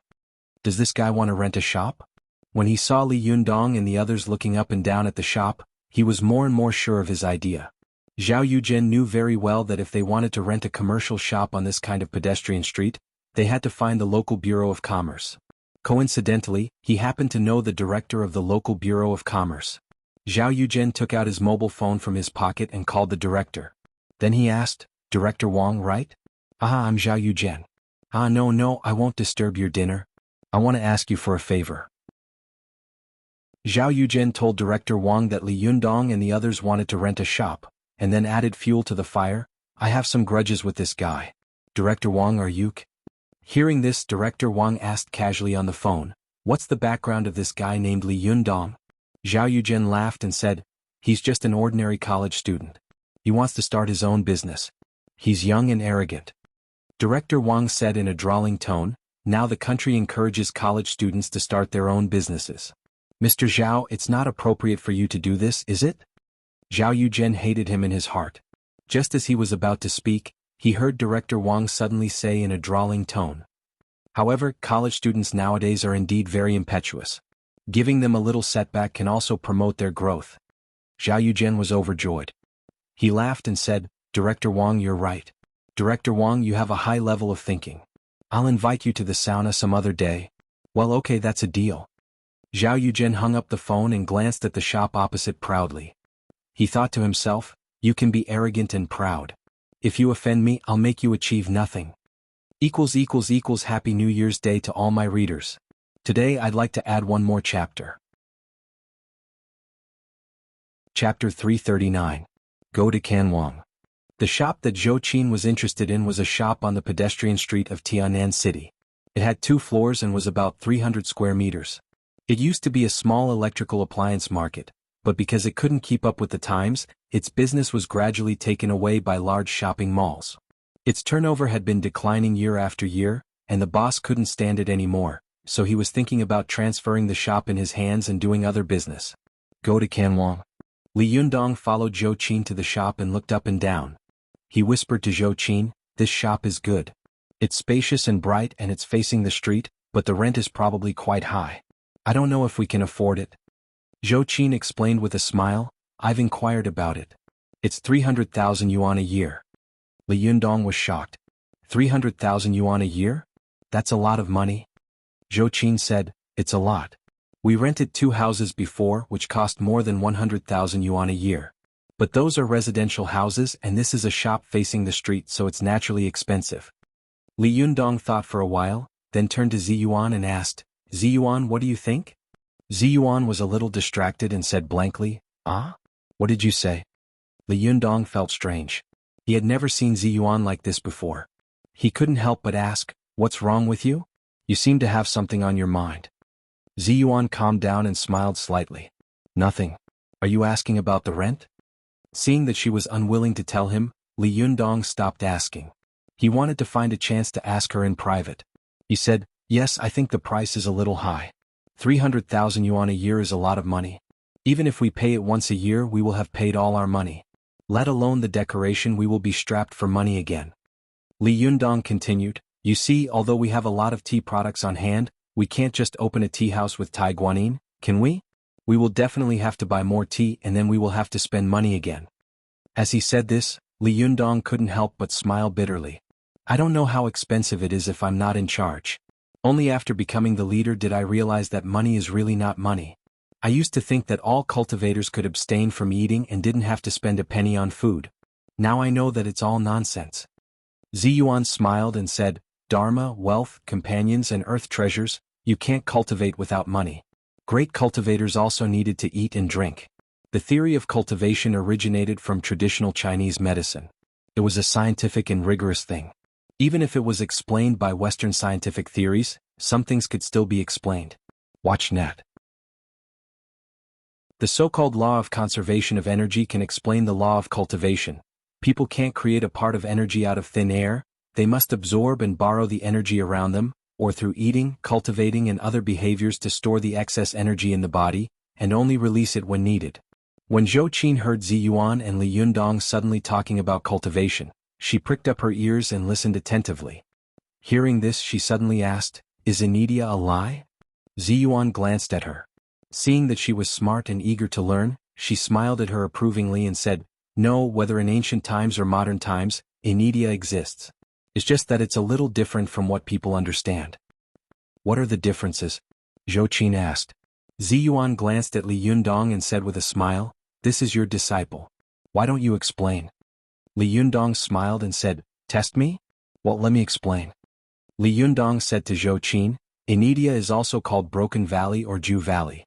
As the name implies, you can see from the literal meaning that it actually means that you don't eat the 5 grains. However, most people think that Inidia means not eating anything, just eating wind and drinking dew. Think about it, if all of us cultivators ate wind and drank dew, how much money would we save? Do I need to worry so much? Zhou Qin laughed and said, but in reality? Li Yundong chuckled and said, but in fact this is a big mistake. Inidia is only to get rid of the filthy qi in the body. Because people eat grains, they inevitably have urine and feces, which are extremely dirty. How can they become immortals? But if they don't eat grains, where does human nutrition come from? People have to consume energy to live. Where does this energy come from? Could it be that he really came here to eat wind and drink dew? Isn't that a big joke? Zhou Qin became more and more curious. Then where does the nutrition come from? Li Yundong smiled and said, where does it come from? To eat other things. Abstaining from grains is just not eating the 5 grains and miscellaneous grains. Eating other things is not the 5 grains and miscellaneous grains. Zhou Qin was surprised and surprised. No way? Then won't eating other things cause, urinate and defecate? Li Yundong laughed and said, it depends on what you eat. The Book of Northern Qi once recorded a hermit cultivator of Mount Langya. He practiced the art of inedia, but he ate pine nuts, atractylodes macrocephala, poria, and other raw medicines every day. The Book of Old Tang also recorded a person named Wang Yuanji, who was also a cultivator who practiced the art of inedia. What did he eat every day? Ganoderma. He ate Ganoderma as a meal. Of course he didn't eat grains. Zhou Qin opened her mouth wide. No way he ate Ganoderma as a meal? How much would this meal cost? Ziyuan chuckled and said, so, now do you know why wealth ranks second among cultivation, wealth, companionship, and earth tools? In the past, many cultivators in ancient times had poor families and little money. They yearned for cultivation, but they didn't have the money to buy all kinds of medicinal materials necessary for cultivation, so they went up the mountain to dig medicinal materials and cultivate in the mountains. Go to the internet. 7 km. Zhou Qin sighed and said, no wonder those cultivators lived in the mountains in ancient times, and all of them were proficient in traditional Chinese medicine. It turns out that they wanted to be self-sufficient. But why haven't I heard of these things in modern times? On January 7, 1988, the People's Daily reported on a 25-year-old girl from Yuxingtang Village, Xiangjiapa District, Making City, Hubei Province. This girl's name was Xiong Zaiding. When she was 15 years old, she had a serious illness. After she escaped from danger, she didn't eat any food for 10 years. When she got out of bed, she moved as usual and smiled freely. At that time it was a strange story. Li Yundong smiled and said, this girl must have met a great cultivator and taken some inedia pill or some miraculous medicine. Ziyuan glanced at Li Yundong and nodded. You guessed right. Back then, Celestial Master Zhang of our Jingyi school happened to pass by and fed her the immortal inedia pill, which saved her life. Li Yundong asked curiously, then she didn't cultivate later? Ziyuan shook her head and said, no, a serious illness burned her cauldron. Even if she was saved, it would just be a broken cauldron. Zhou Qin asked curiously, the immortal inedia pill? Is there such a thing in this world? Ziyuan smiled and said, yes, I still remember the prescription. Zhou Qin asked curiously, tell me about it. Ziyuan opened her mouth and said, the immortal inedia pill is made of sealwort, jade bamboo, sesame, asparagus, jujube, black bean, Ganoderma lucidum, pine nuts, atractylodes macrocephala, mulberry, walnut, honey, ophiophagon, and other traditional Chinese medicine and ingredients. There are also mineral medicines such as cinnabar, realgar, mica, and other medicinal ingredients. Zhou Qin was dumbfounded. Oh my, these things are all health food with high nutritional value. That means you don't have to eat grains. How much money would it cost to eat this every day? At this time, Li Yundong laughed and said, you also understand? Ziyuan smiled and said, among the cultivation sects, only a few big sects with strong financial resources can practice inedia cultivation, and only a few leaders and direct disciples can take this kind of immortal inedia pill. Even the leaders of ordinary sects can't afford it, so we in the cultivation world also have a nickname for the immortal inedia pill. Li Yundong and Zhou Qin asked in unison, what nickname? Ziyuan pursed her lips and said happily, the pill of ruin. After that, the three of them burst out laughing in unison. Su Chan, who was messing around in the shop, heard their laughter and came over curiously. She blinked her eyes and asked, Yundong, what are you talking about? Why are you laughing so happily? Li Yundong chuckled and touched her head. It's nothing. What do you think? Su Chan nodded excitedly. Well, it's very good. We all like it here very much. Li Yundong said to Zhou Qin, then let's rent this place. I won't dawdle. Zhou Qin saw that Li Yundong had been frowning because of the high rent. He had discussed it with her and Ziyuan for a long time and had been hesitant. But now, with a word from Su Chan, he immediately made a decision. It could be seen that Su Chan's position in his heart was very important. Zhou Qin sighed in her heart, but she didn't show it on her face. She nodded with a smile and took out her mobile phone. I'll call someone from the Bureau of Commerce. After that, she walked to the side to make the call. Li Yundong nodded with a smile. He wondered in his heart, didn't Zhou Qin's relationship with the officials break down because of her father's fall? How can she still contact the Bureau of Commerce? But he quickly thought, a centipede is dead but not dead. After all, the Zhou family still has some power in Tianan City. But not long after, Li Yundong saw Zhou Qin walking over with a livid face. Li Yundong's heart skipped a beat and he asked in a deep voice, "What's wrong?" Zhou Qin's face was cold and she didn't speak for a long time. After a while, she gritted her teeth and sneered. "Seeing that our Zhou family has fallen, the tea has cooled down. Now he's putting on airs." As she said this, she looked at Li Yundong in confusion. "Master, have you offended someone? As soon as I said that you wanted to rent this store, they immediately went back on their word." Li Yundong said in surprise, "Me? Oh, wait." Li Yundong said thoughtfully, "In fact, there are quite a few people I've offended. Lu Chuan in the school is one, and I've offended the 6 great sects in the cultivation world, not to mention the Jingyi school. In the business world, I've offended Jing Yuming and Zhao Yuzhen." Ziyuan said helplessly, "Remember last time on Mount Tianlong, I told you not to kill too much so that you wouldn't be able to do anything in the future? Do you understand now? There are many villains in this world. You can crush them with one finger in a head-on confrontation, but they are best at stabbing you in the back. You don't even know who is trying to harm you." Li Yundong said with a wry smile, Yes, Jinren Ziyuan is right. What should we do now? Zhou Qin, is there any room for negotiation?" Zhou Qin shook her head and said, "If my father was still in his position, nothing would be a problem. But now..." Li Yundong didn't want Zhou Qin to carry a psychological burden. Although he was secretly unhappy, he still smiled and comforted her. "It's okay. Tang Sanzang will encounter 81 difficulties when he goes to the west to obtain Buddhist scriptures. Our difficulties are nothing." Zhou Qin sighed and said, "The shop here is the most ideal. The other shops are not very ideal." Li Yundong smiled and said to Su Chan, "Go and call your Sherbua and Shiji. Let's go." Seeing that things were not going well, Su Chan answered obediently and said goodbye to the Fox Zen school. Then the group of people left the shop together. When they arrived at the pedestrian street, Zhou Qin sighed and said, "Master, it's all my fault. If I had just..." Li Yundong interrupted her and said with a smile, "Don't say it. It's not your fault. As the saying goes, there will be a way when the car comes to the mountain, and the boat will go straight when it comes to the bridgehead. There must be a way. If it doesn't work, it's okay not to rent this place. Let's go and see if there are any good shops in other places." The others nodded one after another. Just as they were about to leave, they suddenly heard an old voice shouting in surprise and joy, "Little Magic Doctor?" Li Yundong found the voice familiar, but he didn't take it to heart. Zhou Qin's heart skipped a beat. She turned around and took a closer look. She saw an old lady in a dark blue short coat and a pair of navy blue cloth shoes looking at her with a smile on her face. Zhou Qin recognized that the old lady in front of her was the old lady who had been very close to her when she had been in the hospital. She was surprised and happy and shouted, "Old Lady Su. In the afternoon I will go out to watch a movie. I wish everyone a happy new year. Thank you to everyone who voted for me in the new year. Thank you for your support and encouragement." I cupped my hands and bowed. Chapter 340. Go to watch net. Old Lady Su hadn't dared to confirm it before, so she had just called out tentatively. At this time, when she saw Zhou Qin turn around, she realized that it was indeed them. She knew that Zhou Qin was here, so the boy beside her must be the little magic doctor who had cured her.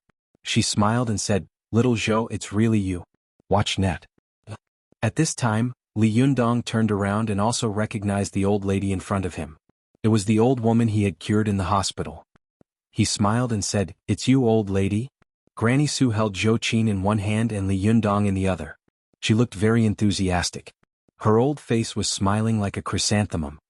"Little magic doctor, you left in a hurry last time. I wanted to thank you, but I couldn't find you. God has eyes, I finally met you today. You're not allowed to run away. I have to thank you properly. You cured my illness last time. My body is so good now, it's like I'm 10 or 20 years younger." Li Yundong chuckled and said, "Grandma, this is what I should do." Old Lady Su said disapprovingly, "Hey, what are you talking about? How can there be such a natural thing in the world? Good people must be rewarded. Otherwise, who would be a good person in this world? If they were all bad people, wouldn't the world be in chaos? No, I must thank you properly today. No, have you eaten yet? Let me count the number of people here." Old Lady Su counted them one by one with a smile. She smiled ambiguously at Li Yundong and said, "Good heavens, more than a dozen beautiful girls are as beautiful as flowers. Little magic doctor, you are so capable and lucky. Let's go eat together." Li Yundong smiled and said, "Grandma, we've already had dinner. We're in a hurry to look at the shop now." Old Lady Su asked curiously, "Why are you looking at the storefront? Do you want to open a shop?" Zhou Qin explained with a smile, "Mrs. Su, we want to open a boutique tea house. You know, drinking more tea can keep you healthy, get rid of diseases and prolong your life." Mrs. Su said happily, "Well, if your tea house is open, I will come to your tea house every day to drink tea. Not only me but also my friends. Since it's opened by you, little miracle doctor, we are at ease." Li Yundong was both happy and worried. He was happy that there was already a group of stable customers here before the shop opened. He was worried that where could he find a shop? Seeing the bitter smile on Li Yundong's face, Zhou Qin smiled and said to Old Lady Su, "Old Lady Su, we appreciate your kindness, but this shop may not be open yet." Old Lady Su asked, "What's wrong? Is there any problem?" Zhou Qin sighed and said, "We took a fancy to this store and made an agreement with Director Wang of the Industry and Commerce Bureau, but in the end he went back on his word." Watch net. 7KOM. Old Lady Su opened her mouth wide and said, "You're going back on your word? Why? Why did this kid go back on his word? Why didn't he do what he promised?" Zhou Qin shook her head and said, "I don't know. When I called him just now he didn't say anything. Maybe he offended someone." Old Lady Su slapped her thigh and said angrily, "This brat, give me the phone. I'll tell him." Zhou Qin and Li Yundong looked at each other in surprise. Li Yundong asked curiously, "Old Lady Su, can you help us with this matter?" Old Lady Su laughed and said, "This brat is my son. Do you think I can help you?" Li Yundong and the others were all overjoyed. Zhou Qin smiled and dialed the phone. Director Wang said impatiently on the phone, "Hey, didn't I say that this matter can't be done?" Zhou Qin didn't wait for him to finish speaking. She smiled and handed the phone to Old Lady Su. Old Lady Su shouted into the phone as if she were holding a walkie-talkie, "Wang Dongliang, you little bastard, get over here quickly." Bang. The sound of something falling came from the phone. Wang Dongliang asked in surprise, "Mom, why is it you?" Old Lady Su said loudly, "Brat, I'm waiting for you at number 138 Donghe Road now. If I don't see you for half an hour, don't come back to my house for the rest of this year." After that, she pressed the button to turn off the phone. Old Lady Su raised her head with a smile and said to Li Yundong, "Let's wait here for a while. This brat will come later. Let's go to the internet." 7KOM. Sure enough, after waiting for about 10 minutes, a Honda swaggered into the pedestrian street. A man about 1.8 meters tall, about 30 or 40 years old, got out of the car. He was wearing the uniform of the Bureau of Industry and Commerce and had a strong smell of alcohol on him. It was Wang Dongliang, the director of the Bureau of Industry and Commerce. Wang Dongliang glanced at Li Yundong. When his eyes swept over Su Chan, Ziyuan, Zhou Qin, and the others beside Li Yundong, he was so shocked that his eyeballs almost popped out of their sockets. He said in surprise, "Where is this child from? Why did he bring so many beautiful women out to play?" In his opinion, Li Yundong must be the son of an official or a rich man. Especially when he saw Zhou Qin standing beside Li Yundong and faintly looking at him, he was more and more certain of his opinion. In the officialdom, it was common to follow those in power and trample on those who had lost their power. But although Zhou Qin had lost her power, the daughter of the Zhou family had a strong character, which had spread throughout the officialdom of Tianan City. Almost everyone was in awe of Zhou Qin's fiery character. Although Wang Dongliang was not afraid of Zhou Qin, a beautiful woman who had lost her power, in his opinion, a woman like Zhou Qin would follow a man so obediently. How capable did this man have to be to subdue her? What kind of background did this man have? Wang Dongliang thought quickly and thought to himself, I miscalculated. Zhao Yuzhen, that bastard, actually set me up. I drank too much and agreed to him too quickly." Wang Dongliang kept rolling his eyes, trying to think of a way. He smiled and nodded to Li Yundong, Zhou Qin, and the others, then said to Old Lady Su with an apologetic smile, "Mom, why did you call me over in such a hurry?" Old Lady Su didn't stand on ceremony. She raised her hand and slapped his scalp. "You little brat, don't you know what you've done wrong?" Wang Dongliang dodged and said with a bitter face, "Mom, we're on the street. Pay attention to your image." Old Lady Su became even angrier. She bent down to take off her shoes and hit him with them. "You still care about your image? You little rascal, You've made your mother unable to be a proper person. You've made your mother lose all her face. Wang Dongliang covered his head with one hand and pulled old lady Su to the door of the shop. He cried out with a sad face, "Mom, what did I do? Tell me clearly." Old lady Su panted and said, "Tell me, did you promise to rent this shop to Zhou Qin?" Wang Dongliang's heart skipped a beat and he thought to himself, "Sure enough, but how did Zhou Qin know my mother?" Wang Dongliang had been in the officialdom for a long time and had long become a wily old fox. He asked slyly and tentatively, "Mom, how did you know Zhou Qin?" Old lady Su said angrily, "Bullsh *T, your mother met her when she was in the hospital." Wang Dongliang smiled bitterly in his heart. Mom, how could you cause trouble for me when you were in the hospital? I asked you to live in the advanced nursing room but you refused. Now it's all over." But he absolutely couldn't say this out loud. Wang Dongliang smiled apologetically and said, "So you're a fellow patient?"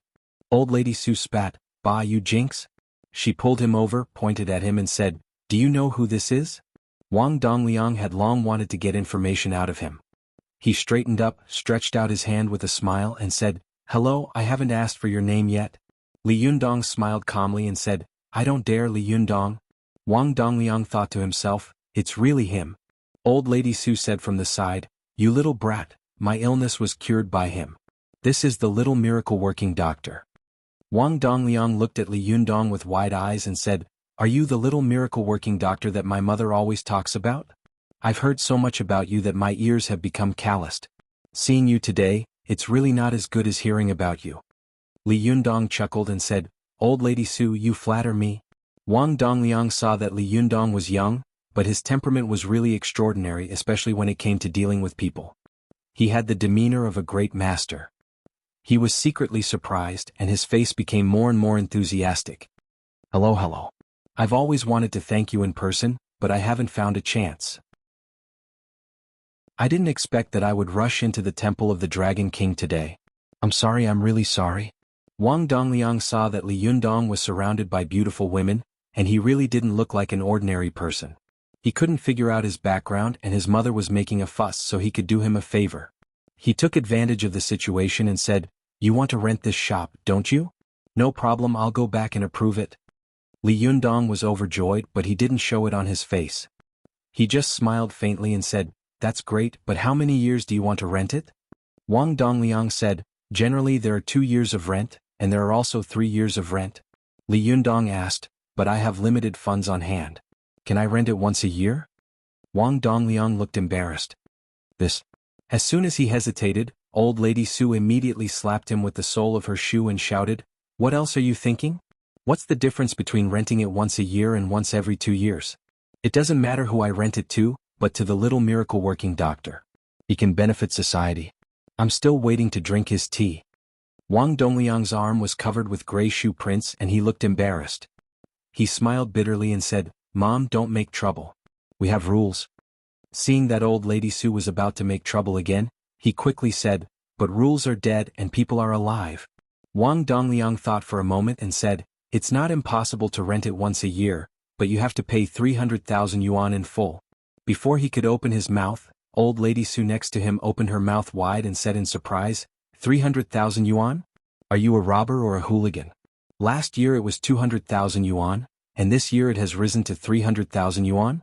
No, 200,000 yuan. Don't you know that the country is now suppressing housing prices? You're blatantly going against the country." Wang Dongliang didn't know whether to laugh or cry. "Mom, these are 2 different things. Can you stop making a fuss? I'm begging you. Our Bureau of Industry and Commerce has a task target every year." Old lady Su said angrily, "What bullshit task target? Who are you fooling? Do you think I don't know your tricks? Doesn't the extra money go into your pockets? No, I don't care about others, but the little miracle-working doctor wants to rent this shop, so I must take care of it. The little miracle-working doctor has done me a favor, so I have to repay him. 200,000 yuan for a year rent. Do as you see fit. Anyway, I'm telling you today. If you don't agree, don't call me mother in the future. I don't have an ungrateful son like you." Chapter 341. Go to Watch Network. Wang Dongliang was completely speechless. He looked around with sweat all over his face, then pulled Li Yundong aside and said with a wry smile, "Brother, as you can see, I have no choice but to agree today. Go to Kanban. 7 KOM. Do me a favor, I can rent this shop front to you but you can't tell anyone else. Otherwise I'll be out of luck and your shop front will be gone too. Li Yundong laughed and said, Director Wang, that's for sure. In the future when my tea house opens you can come more often. I see that you don't look well so I guess there's something wrong with your liver. It's good for your liver to drink more tea here. Wang Dongliang didn't take it seriously at all. He just wanted to leave as soon as possible so that his mother wouldn't slap him with the soles of her shoes again. He waved his hand and said, Let's talk about it when I have time. You can go to the Bureau of Industry and Commerce later. I'll ask someone to help you get things done. I still have something to do so I'll leave first. Li Yundong didn't ask him to stay and said with a smile, Okay, see you later. Wang Dongliang turned to Old Lady Su with a flattering smile and said, Mom, are you satisfied now? Old Lady Su's anger turned to joy and she said, That's more like it. Go and do your thing. There's nothing for you to do here. Wang Dongliang was depressed. Oh, she really comes and goes at my beck and call? Gloomily he got into the car, started the car and drove away. Li Yundong and the others looked at each other and then cheered in unison. The little foxes even high-fived each other to celebrate. Su Chan smiled and held Li Yundong's arm. She sighed and said, Yundong, we finally have our own territory. Li Yundong laughed and scolded, You make it sound like we're a group of gangsters. Old Lady Su looked at Su Chan curiously and muttered in her heart, Who is this young magic doctor's girlfriend, Xiao Zhou or this girl in front of me? She muttered in a low voice, If gangsters can get so many beautiful women, then the welfare of the underworld is too good. Although Old Lady Su's voice was low, Li Yundong and the others could hear it clearly. They all laughed out loud. The matter of renting a house had taken a turn for the better. Li Yundong smiled at Old Lady Su and said, Grandma, if it weren't for you today I would have to run a lot. Watch net. Old Lady Su waved her hand with a smile and said, No. I just happened to meet you at the right time. If it weren't for your excellent medical skills and medical ethics, I wouldn't have helped you, right? At the end of the day you are a good person. In this world good people will be rewarded. Li Yundong laughed and said, Yes, you're right, Grandma. Why don't we find a place to eat? I want to thank you properly. Old Lady Su had warmly invited Li Yundong and the others before, but now she smiled and declined. Forget it. I thought you came out to have fun so I invited you. But it turns out that you came out to take care of the shop. Now you have to hurry to sign the contract and then you have to work on the design, decoration and many other things. Haha, this old woman will not disturb you anymore. Zhou Qin also smiled and said, Old Lady Su, you are our great hero. If we don't thank you properly we will feel uneasy. Old Lady Su laughed and said, It doesn't matter. Aren't you going to open a tea house in the future? I'll just come and sit. When the time comes, make some good tea for me. By the way, I like to drink Tai Guanyin. Well, Biluakan is also good. Li Yundong laughed and said, Grandma, I don't have any other tea here, but I have a lot of Tai Guanyin. Old Lady Su smiled and said, That's great. I'll come here often. Don't think I'm annoying. Li Yundong laughed and said, Of course not. I'm looking forward to having a distinguished guest like you. Old Lady Su looked Li Yundong up and down, then nodded and praised, Little Magic Doctor, you are really good. You are young, skilled and handsome. You are really a talent. If I had a daughter she would definitely marry you. Her words made the others cover their mouths and snicker. Ruan Hongling even taunted, Grandma, don't you see that this guy is destined to be in love? You don't have to join in. Old Lady Su laughed, waved her hand and turned to leave. I'm leaving. I'll come to see you another day. Li Yundong watched Old Lady Su leave with a smile, then sighed to Ziyuan and the others, Now I believe that there really is karma in this world. Let's go to the internet. 7 KOM. He looked at Zhou Qin and said, If I hadn't seen you in the hospital, I wouldn't have treated Old Lady Su. Now she wouldn't have returned the favor and helped us. Zhou Qin also said with emotion, Yes, if you hadn't killed young Master He with heavenly thunder, I wouldn't have been lying in the hospital. Li Yundong sighed, then turned to Su Chan and said, If I hadn't met you, so many things wouldn't have happened. As he said this, Li Yundong gently stroked the little girl's soft black hair. God wanted me to meet you. The two of them looked at each other and Su Chan smiled sweetly. Her eyes curved into crescent moons, which was extremely beautiful. After solving the problem of the shop, Li Yundong and the others went straight to the Bureau of Industry and Commerce. The person in charge of the Bureau of Industry and Commerce had obviously received the news. As the saying goes, It is easy to get things done with someone in the court. In less than 10 minutes, everything was settled. After finishing the formalities and paying the money, Li Yundong said, "Today's harvest is not small. We should go back now and then move to the new house tomorrow." Ziyuan nodded and said, "Well, I believe everyone is tired today. Go back and have a good rest." After returning home and having dinner, the little foxes were more excited than the other after a day outside. They were chattering and making a lot of noise in the living room. Seeing that they were making too much noise, Chowie scolded them. B*****, do you really think you came down the mountain to play? Don't you need to do cultivation? Go meditate and practice qi for me. The little foxes were frightened by her and immediately sat down on the carpet in the living room to meditate and practice qi. As soon as they quietened down, the whole house became much quieter. Li Yundong was cleaning up the dining table when he saw Su Chan also meditating and practicing qi behind him. He curiously stepped forward and patted her on the shoulder, motioning for her to come to one side.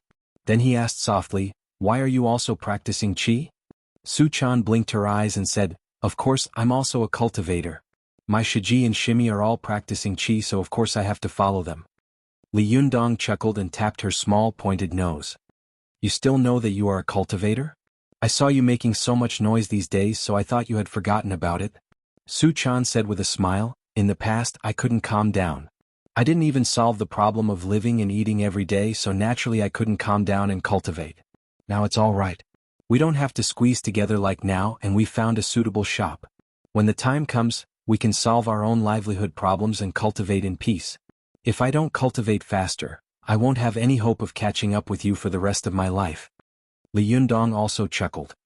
"Yes, my cultivation has also been delayed these days." Speaking of this, he suddenly saw Zhou Qin, who was busy washing dishes in the kitchen. Li Yundong's heart skipped a beat. He smiled gently at Su Chan and said, "Go and practice qi. I won't disturb you." Su Chan noticed Li Yundong's gaze. She rolled her eyes and asked tentatively, "Yundong, are you going to teach Zhou Qin cultivation?" Li Yundong nodded and sighed. "Yes, she has done so much for me. It's time for me to repay her. I'm going to start teaching her cultivation." Su Chan nodded and said, "Indeed. Then you have to teach her well." Li Yundong smiled and said, "She is my eldest disciple. Of course I will teach her everything I know. Do I need you to tell me that?" Su Chan was a little jealous. She took Li Yundong's hand and whispered, "No, you can't just teach her. You have to teach me too." Li Yundong held her in his arms and chuckled. He said in a low voice, "Didn't I teach you?" Su Chan blinked in confusion. "Since when did you teach me that?" she asked. Li Yundong smiled and said, "Didn't I teach you the 5 dragons embracing pillar last time?" Su Chan said angrily, "That doesn't count. I want you to teach me the heavenly Jindan technique."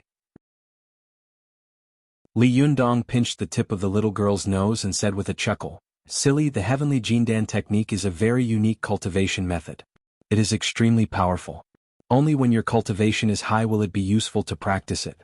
If you practice it without a high cultivation, not only will you not be able to cultivate to a higher realm, but you will also be held back by the heavenly Jindan technique and shackle your cultivation." Su Chan asked curiously, "Why is that?" Li Yundong smiled and pointed at the gallbladder on the little girl's abdomen with his finger.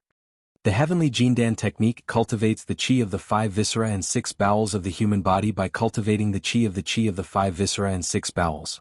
If your original courage is not strong, then your cultivation is extremely limited. This is like lifting a barbell. If you only have the strength of 80 kilograms, you can naturally only do 80 kilograms of work. If you force yourself to do it, you will hurt your meridians, muscles and bones. Su Chan suddenly understood. "I see. You mean that I can only cultivate if I have enough strength?" Li Yundong nodded and said with a smile, "You are worth teaching. Sharpening the axe will not delay the work of cutting firewood." Last time, Lin Yojing's cultivation was not enough, so he forced himself to practice the heavenly Jindan technique. As a result, he woke up very early and couldn't continue cultivating. In the end, he had evil thoughts and greed, and in the end he hurt himself. Su Chan made a face and said, "This guy is so bad. He deserves it." Li Yundong chuckled and patted the little girl's head. "You go and practice qi first. I'll go talk to Zhou Qin." Su Chan nodded obediently, then found a place in the living room with her Shiji, sat cross-legged, and began to meditate and practice qi. Seeing that she was meditating, Li Yundong smiled and called Zhou Qin to the room alone. Ever since she had acknowledged Li Yundong as her master, she had never been alone with him. When she saw that he had called her into the room, it was obvious that he had something private to talk about. She couldn't help but feel a little nervous. She asked, "Master, what's the matter?" Li Yundong nodded and said to Zhou Qin, "Go and close the door." Zhou Qin turned around and closed the door, then stood respectfully to the side. Seeing that she was so reserved, Li Yundong smiled and said, "Don't be so nervous. Although we are friends and now master and disciple, there is no need to be so nervous." He pulled over a chair and said, "Sit down. I have something to tell you." Zhou Qin became more and more nervous. She sat down carefully, her feet only touching half of the chair. Her eyes were fixed on Li Yundong, and her fists were unconsciously clenched. Li Yundong smiled and said, "Ever since you took me as your master, I have been busy and had no time to teach you. Now that I've finally gotten a clue about everything, I can finally free up my hands to teach you how to cultivate. Today, I called you in for no other reason than to establish a real master-disciple relationship with you. Secondly, I want to pass on 3 powerful magical weapons to you." Chapter 342. Go to the Web. When Zhou Qin heard this, all kinds of feelings welled up in her heart. She had wanted to take Li Yundong as her master before, mainly because she wanted to stay by his side. Even if she could only look at him one more time and listen to him one more time, it would be good enough. To watch the net. But the longer she followed Li Yundong, the more she was shocked by his unfathomable Shentong power, and the more she became interested in and yearned for the world of cultivation.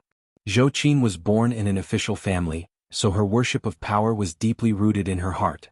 It was precisely because of the superhuman strength that Li Yundong had shown that she had been curious and concerned about him. Then she had fallen in love with this mysterious boy. Even in her subconscious world, there was a faint thought that she didn't know, maybe one day I can cultivate earth-shattering Shentong, and then Li Yundong will look at me more highly. Su Chan felt that Zhou Qin could help Li Yundong take care of business and things. Ziyuan could help Li Yundong cultivate, but she didn't know anything. She was worried and sad, but Zhou Qin also had her own worries. In Zhou Qin's opinion, Su Chan was Li Yundong's favorite, and no one could take away his favor. Even if Su Chan didn't know anything, Li Yundong would not have any complaints and would still dote on her as before. As for Ziyuan, she was both Li Yundong's teacher and friend. She was almost omnipotent. Ziyuan could help Li Yundong with anything. Such a beautiful, perfect and powerful woman was simply the public enemy of women. What about himself? Zhou Qin felt that she was the real burden. She didn't know how to cultivate at all. Once the fight started, not only would she not be able to help, but she could only watch from the side. Therefore, she had subconsciously made up her mind to become a great cultivator so that she could help Li Yundong with his worries and difficulties. Now that she could finally cultivate, how could she not be excited? He looked at her and said with emotion, "Aren't you curious about what kind of powerful magical weapons I'll give you?" Zhou Qin took a deep breath and suppressed her emotions. She said respectfully, "Master has taught me powerful magical weapons. This is my good fortune and blessing. No matter what Master teaches me, I will accept it with both hands. How dare I ask what it is?" Li Yundong saw that she was becoming more and more cautious, and his persuasion was useless. He sighed in his heart and didn't say anything more. He took a package from his side, opened it and took out a wrapped soft whip. Then he handed it over with both hands. "When I first reached the Zhuji phase, I met Lu Fengping and Wu Hao who tried to snatch my fan of 7 treasures. In the end they were killed by me. I obtained the 5 young blood pearl from Wu Hao and refined it into the fan of 7 treasures. Now I'll give you LV Fengping's whip. First of all, this is a magic tool for women. When you haven't completed your cultivation, you can use this whip to defend yourself. Second of all, the owner of this whip was originally lustful. For this magic tool to fall into her hands could be said to be a bright pearl cast into the darkness. And you are a person who is unyielding and would rather break than bend. You can use your own righteous chi to suppress the evil chi of this magical item. I hope that this magical item will fall into your hands and one day it can be carried forward so that it will not be covered in dust." Pickbook Needham, Zhou Qin's face was solemn. She stood up from her seat and knelt down respectfully. She raised her hands high and took the soft whip. Li Yundong didn't stop her. With a solemn expression, he handed the soft whip to her. As soon as Zhou Qin received the soft whip, she felt that it was quite heavy. The handle of the whip was made of swaying, granular shark skin, which was very soft to the touch. The body of the whip was as red as flames, and the flames were densely covered with golden threads. It was as if the soft whip would burn in the next second. Zhou Qin's heart trembled.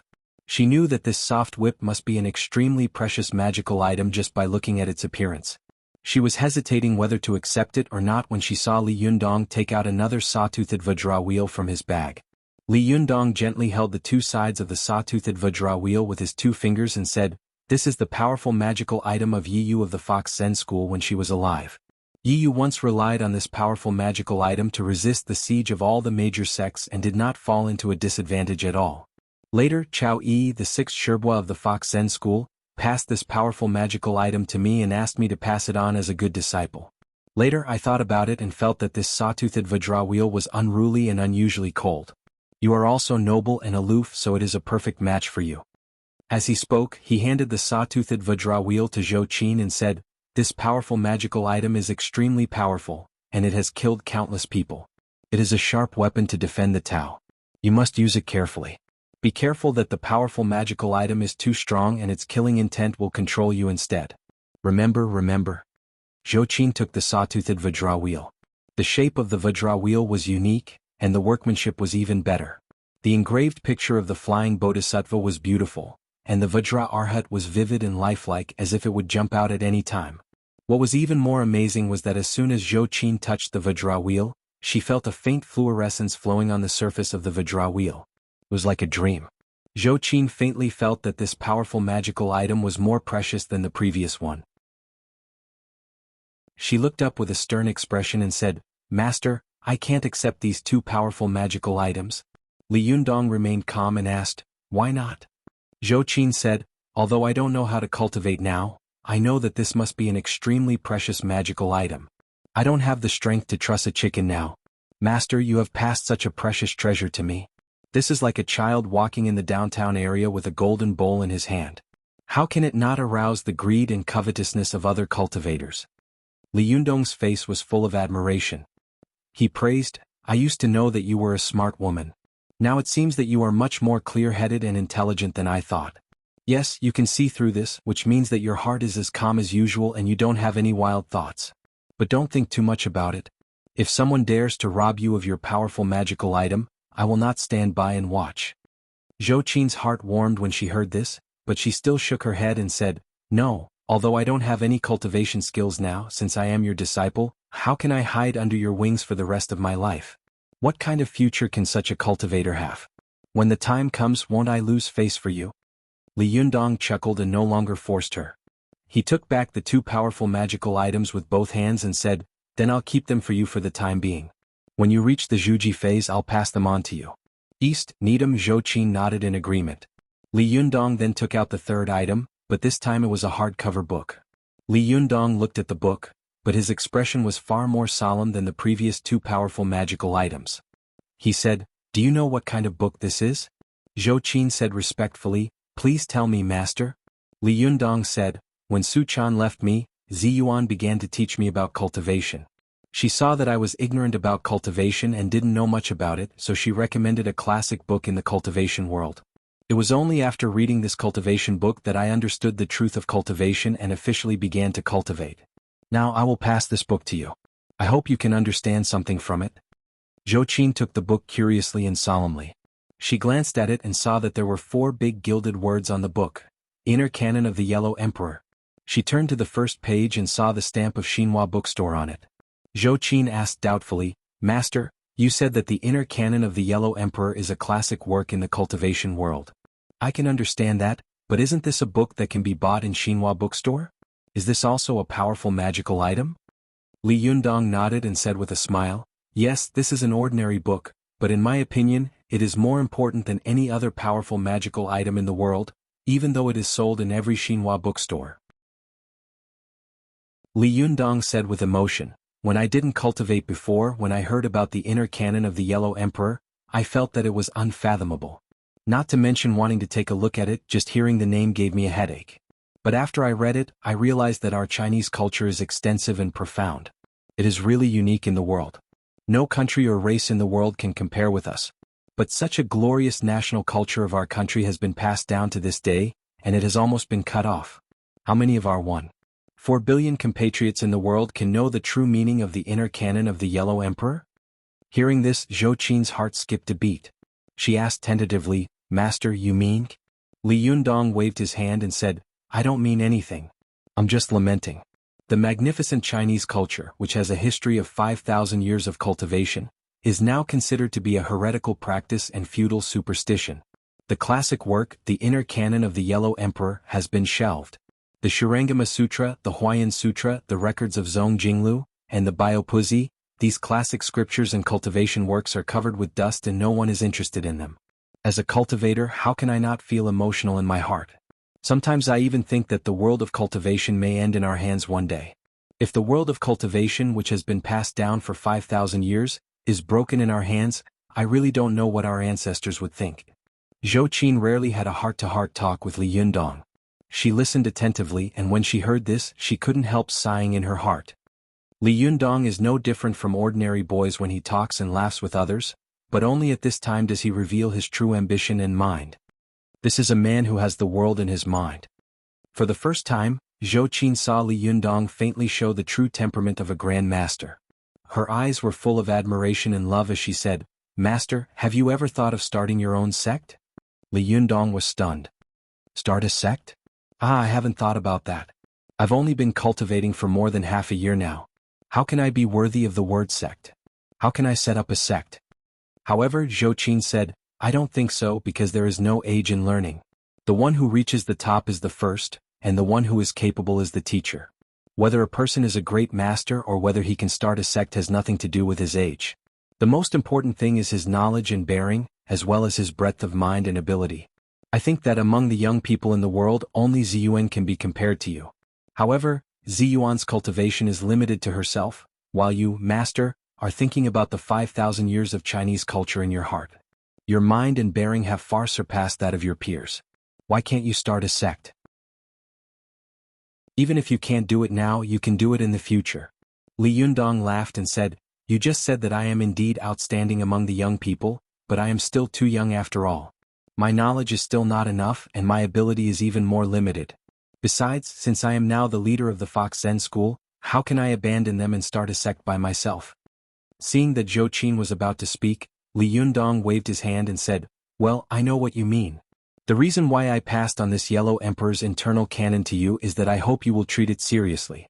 Although it doesn't have any shentong and is not a powerful magical weapon, if you understand it, it will be much more useful than all the powerful magical weapons in the world.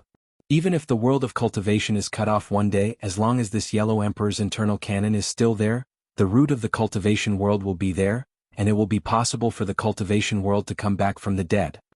Zhou Qin held the Yellow Emperor's internal canon above her head and bowed deeply.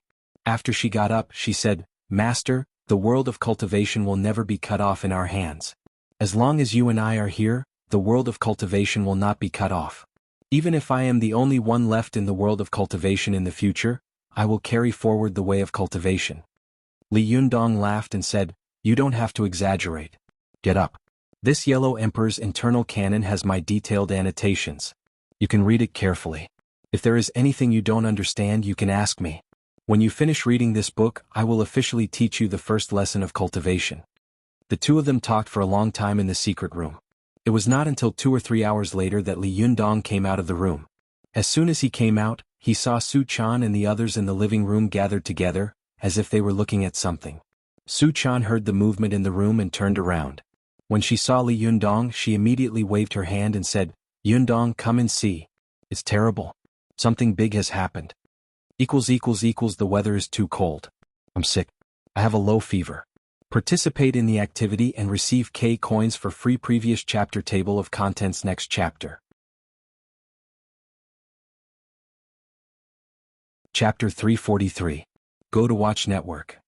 Hearing Su Chan's shout, Li Yundong's heart skipped a beat. He walked over calmly and asked, What happened? Look at you, you're so scared. Go to the internet. 7KOM. 16B. Li Yundong walked closer and saw that Ziyuan and Ruan Hongling were also there. They were all around a laptop, pointing at it. Ziyuan nodded to Li Yundong and said, You're here? Come and have a look.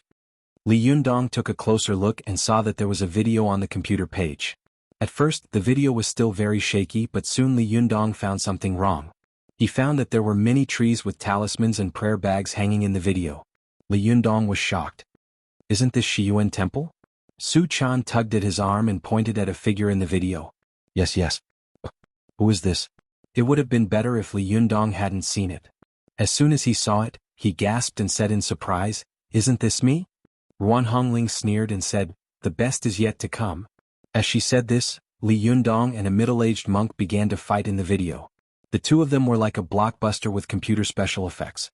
The Mahamudra and the Vajradharma only made the sky dim and the earth dazzle. In the end, Li Yundong threw out the chakram and rushed past the middle-aged monk. Finally, the video shook as if someone was fleeing in panic.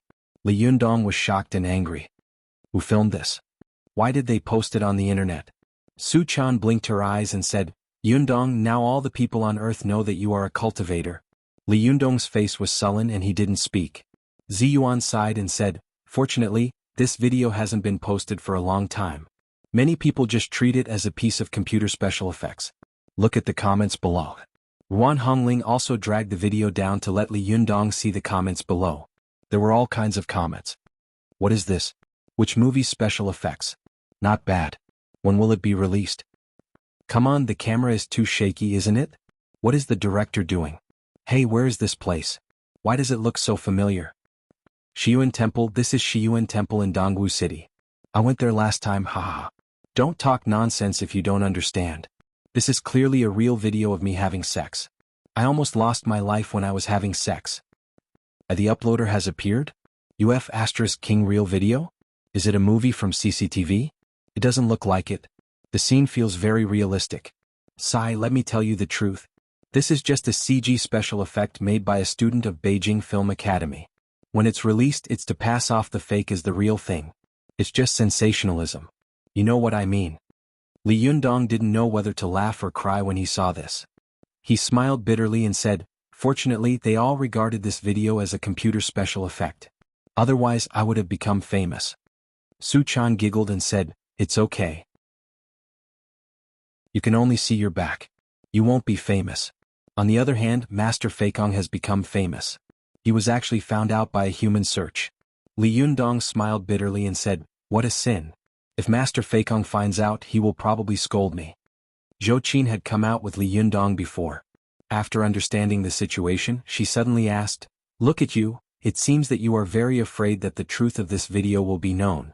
Why can't cultivation be spread to outsiders?" Ziyuan explained, "The cultivation world has always been a secret world. Every cultivator is trying their best to maintain the secrets of the cultivation world. This can be said to be an unspoken rule that everyone abides by. Why is this so? Because every cultivator has a strong destructive power, they are a special group of people, and this group of people is related to religion. Our country's government now advocates atheism, and the management of religious beliefs is more strict, and it is the same for cultivators. However, because most cultivators and cultivation sects are arrogant and unruly, the country is also afraid that a high-pressure policy will cause a large number of cultivation sects to leave and be used by hostile forces. Therefore, it has adopted a laissez-faire attitude, but it absolutely does not allow cultivators to swagger through the market."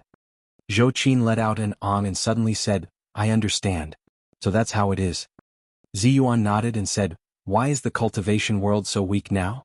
During the Han Dynasty, Emperors Wen and Jing and Empress Dowager Dou believed in Lao Zhuang, so Taoism began to appear and flourish.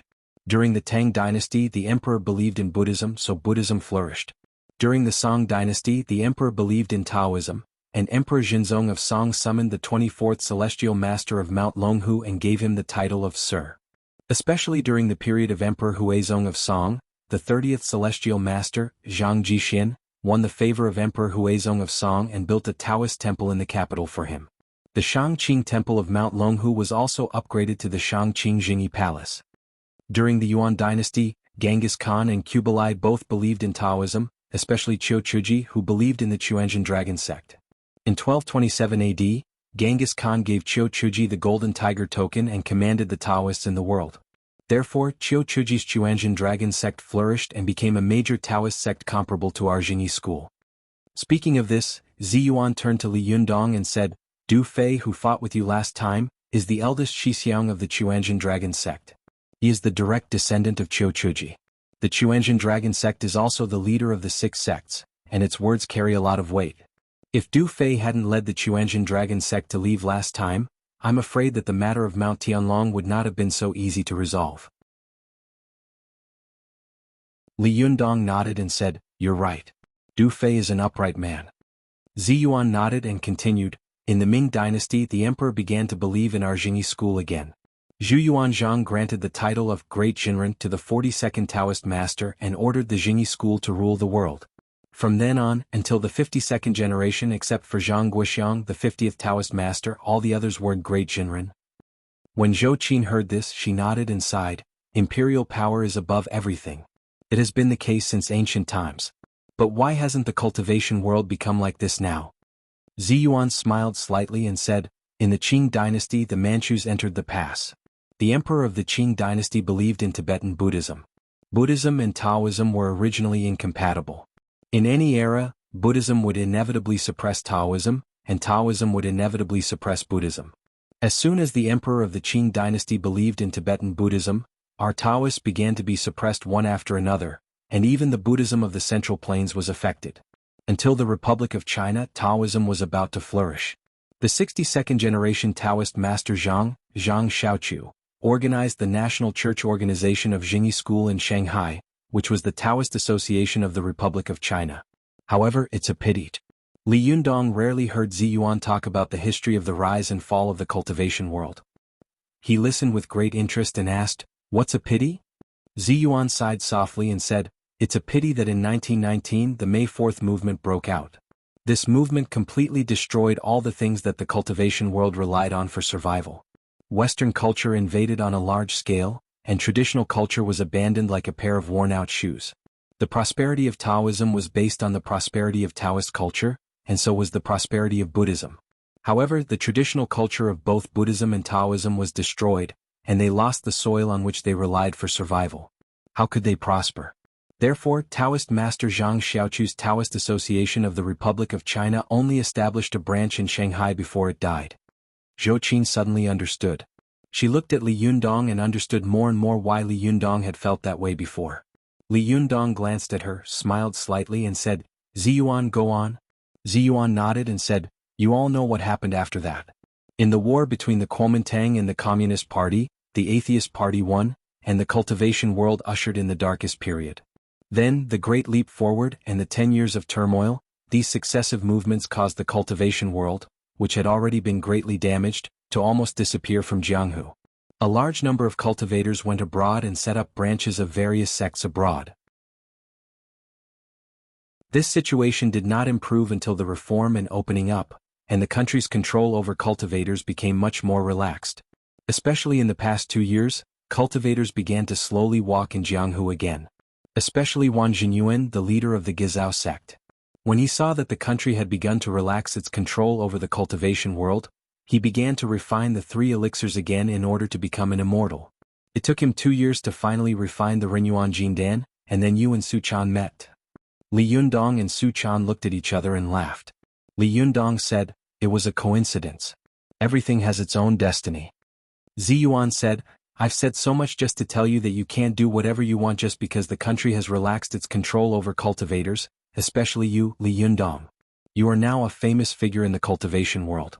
You have to pay attention to your words and actions. Don't be arrogant, let alone high profile. Otherwise, if you attract the attention of the country, it will definitely be a disaster. With your cultivation you can run away, but what about your disciples and the disciples of the Fox Zen school? Where are they going?" Li Yundong listened with a solemn expression. "Thank you for your advice. I'll remember it." Ziyuan continued, "However, this video is not enough for the country to keep an eye on you from now on, because the country has adopted an autonomous approach to the management of the cultivation world. Even if cultivators manage the cultivation world themselves, they can never publicize it, let alone make it public. Therefore, if this video is exposed, there will definitely be people in the cultivation world who are dissatisfied with you, especially since you are now the leader of the Fox Zen school. This is something that will be criticized. Now, if others use this matter to make things difficult for you, you will be very passive." Li Yundong had been listening with a serious face, but at this time he relaxed. He chuckled and said, Since it's a matter of the cultivation world and it's managed by cultivators themselves, I have nothing to be afraid of. These people want to make things difficult for me, but in the end it's nothing more than a fight. When it comes to fighting, I'm not afraid of them. At worst, I'll just deal with them when they come. Hearing Li Yundong's heroic words, Ziyuan advised him, don't be careless. Last time, the cultivation world was full of experts of the younger generation. None of the seniors of the major sects came. Moreover, I don't know how many cultivation sects are hidden in the Divine Land.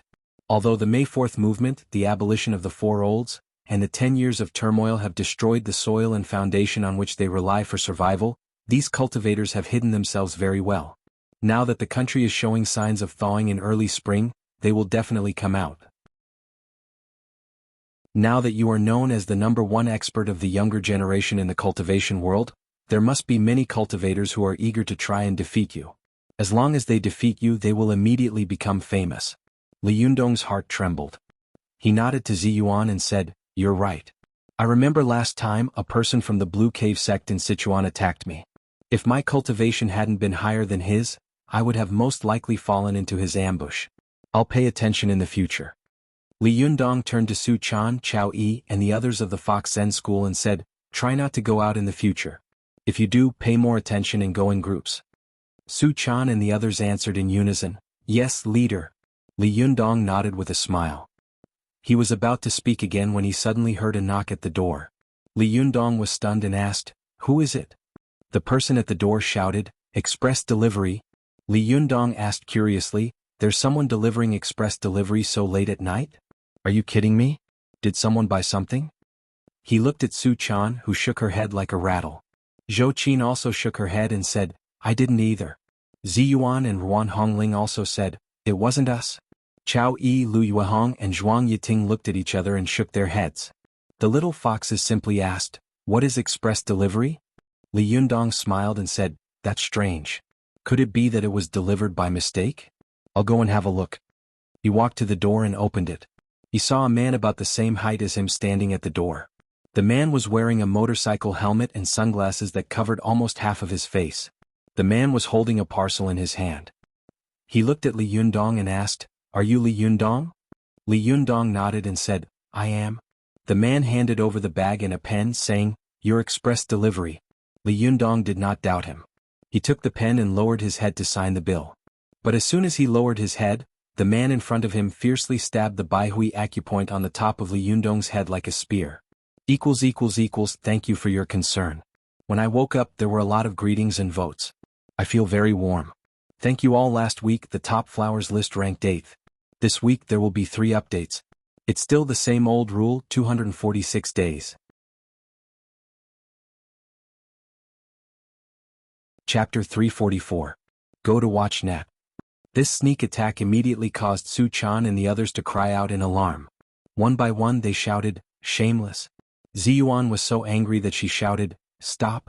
But even though they shouted quickly, Li Yundong's reaction was even faster. He only felt a strong wind coming from above his head, and the pores near his Baihui acupoint suddenly exploded. He immediately thought to himself that it was not good.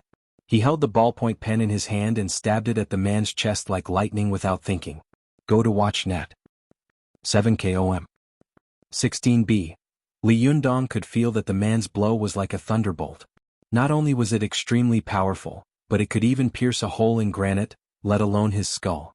If he returned with all his strength, he might not be able to block the man's long-planned move. Therefore he simply let the man hit the top of his skull, and he also hit the man's Huagai acupoint. All the Jinqi in Li Yundong's body was poured into this ballpoint pen. At this critical moment of life and death, even a diamond would be pierced, let alone a human's chest. The Huagai acupoint was an important acupoint of the human body.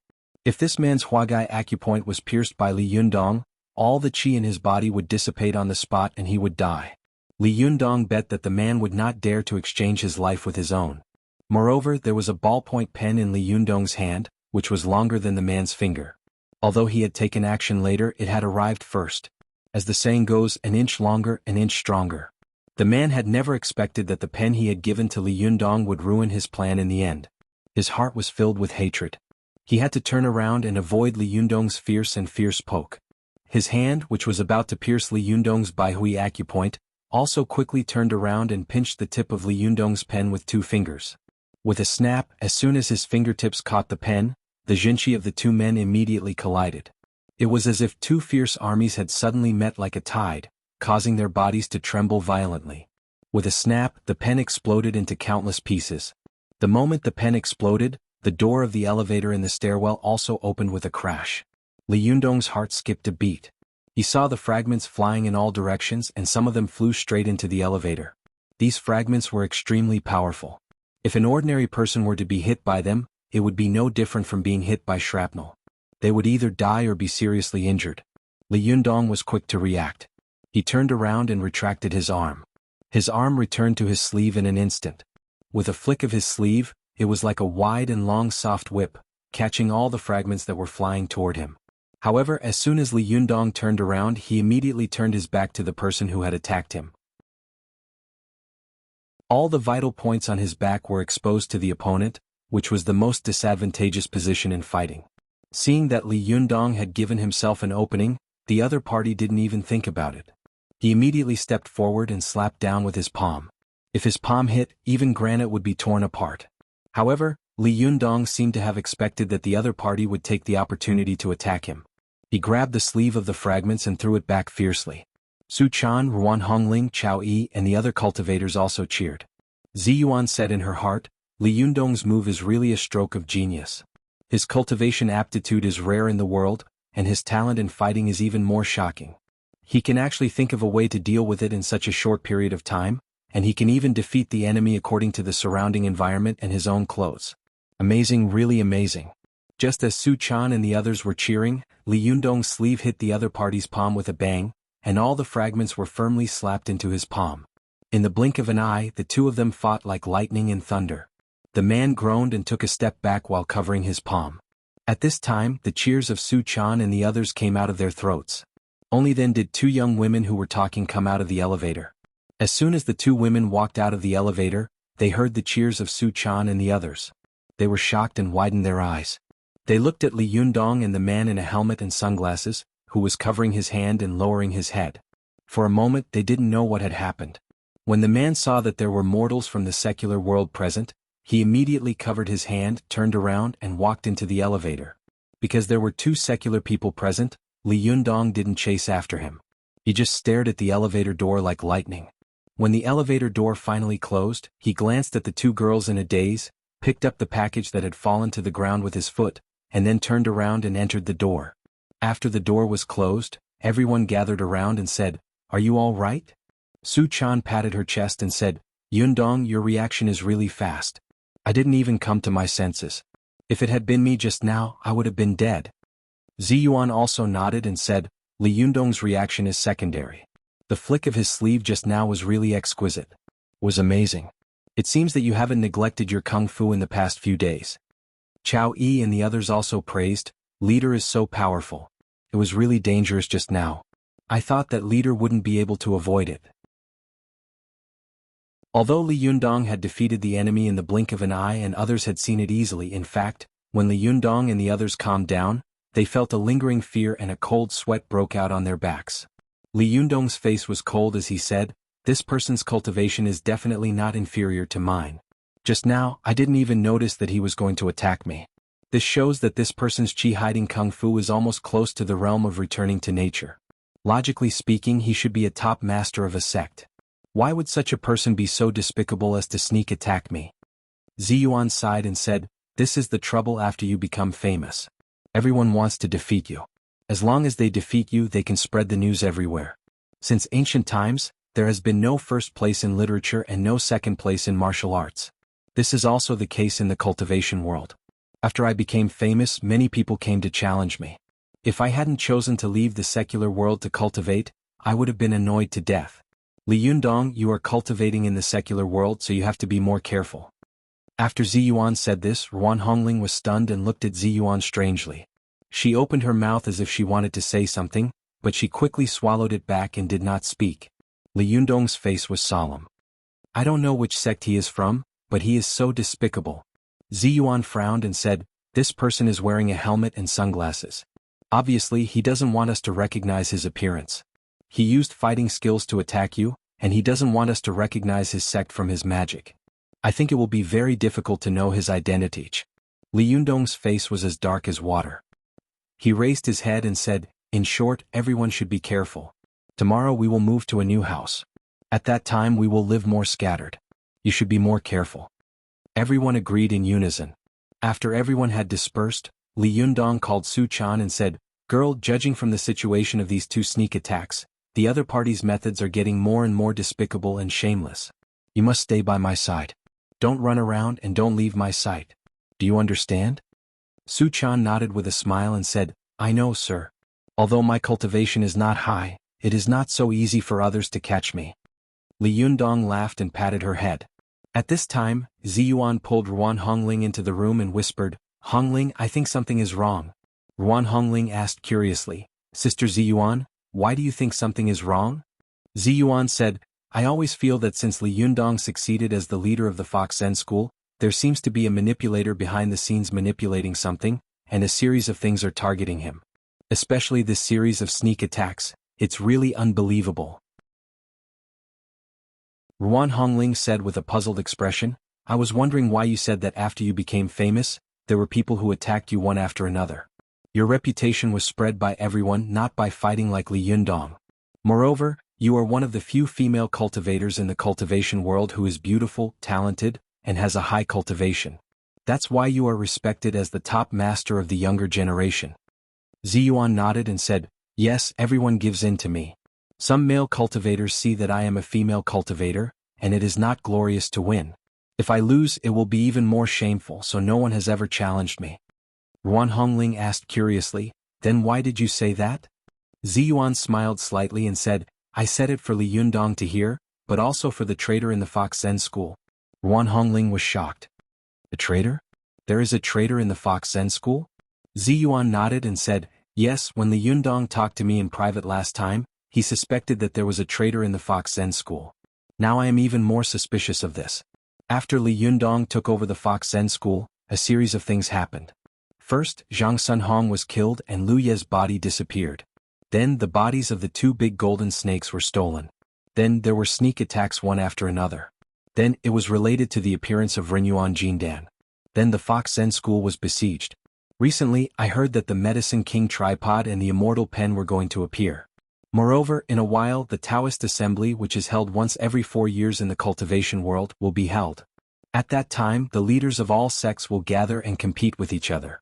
At that time, the sphere of influence of the cultivation world will be divided again." Ziyuan frowned slightly and said, "This series of things makes me feel that there seems to be someone in the cultivation world planning a terrifying conspiracy. Because according to my understanding, although there must be some people among the cultivators of the various sects who are not convinced by Li Yundong, they are definitely not as crazy as this.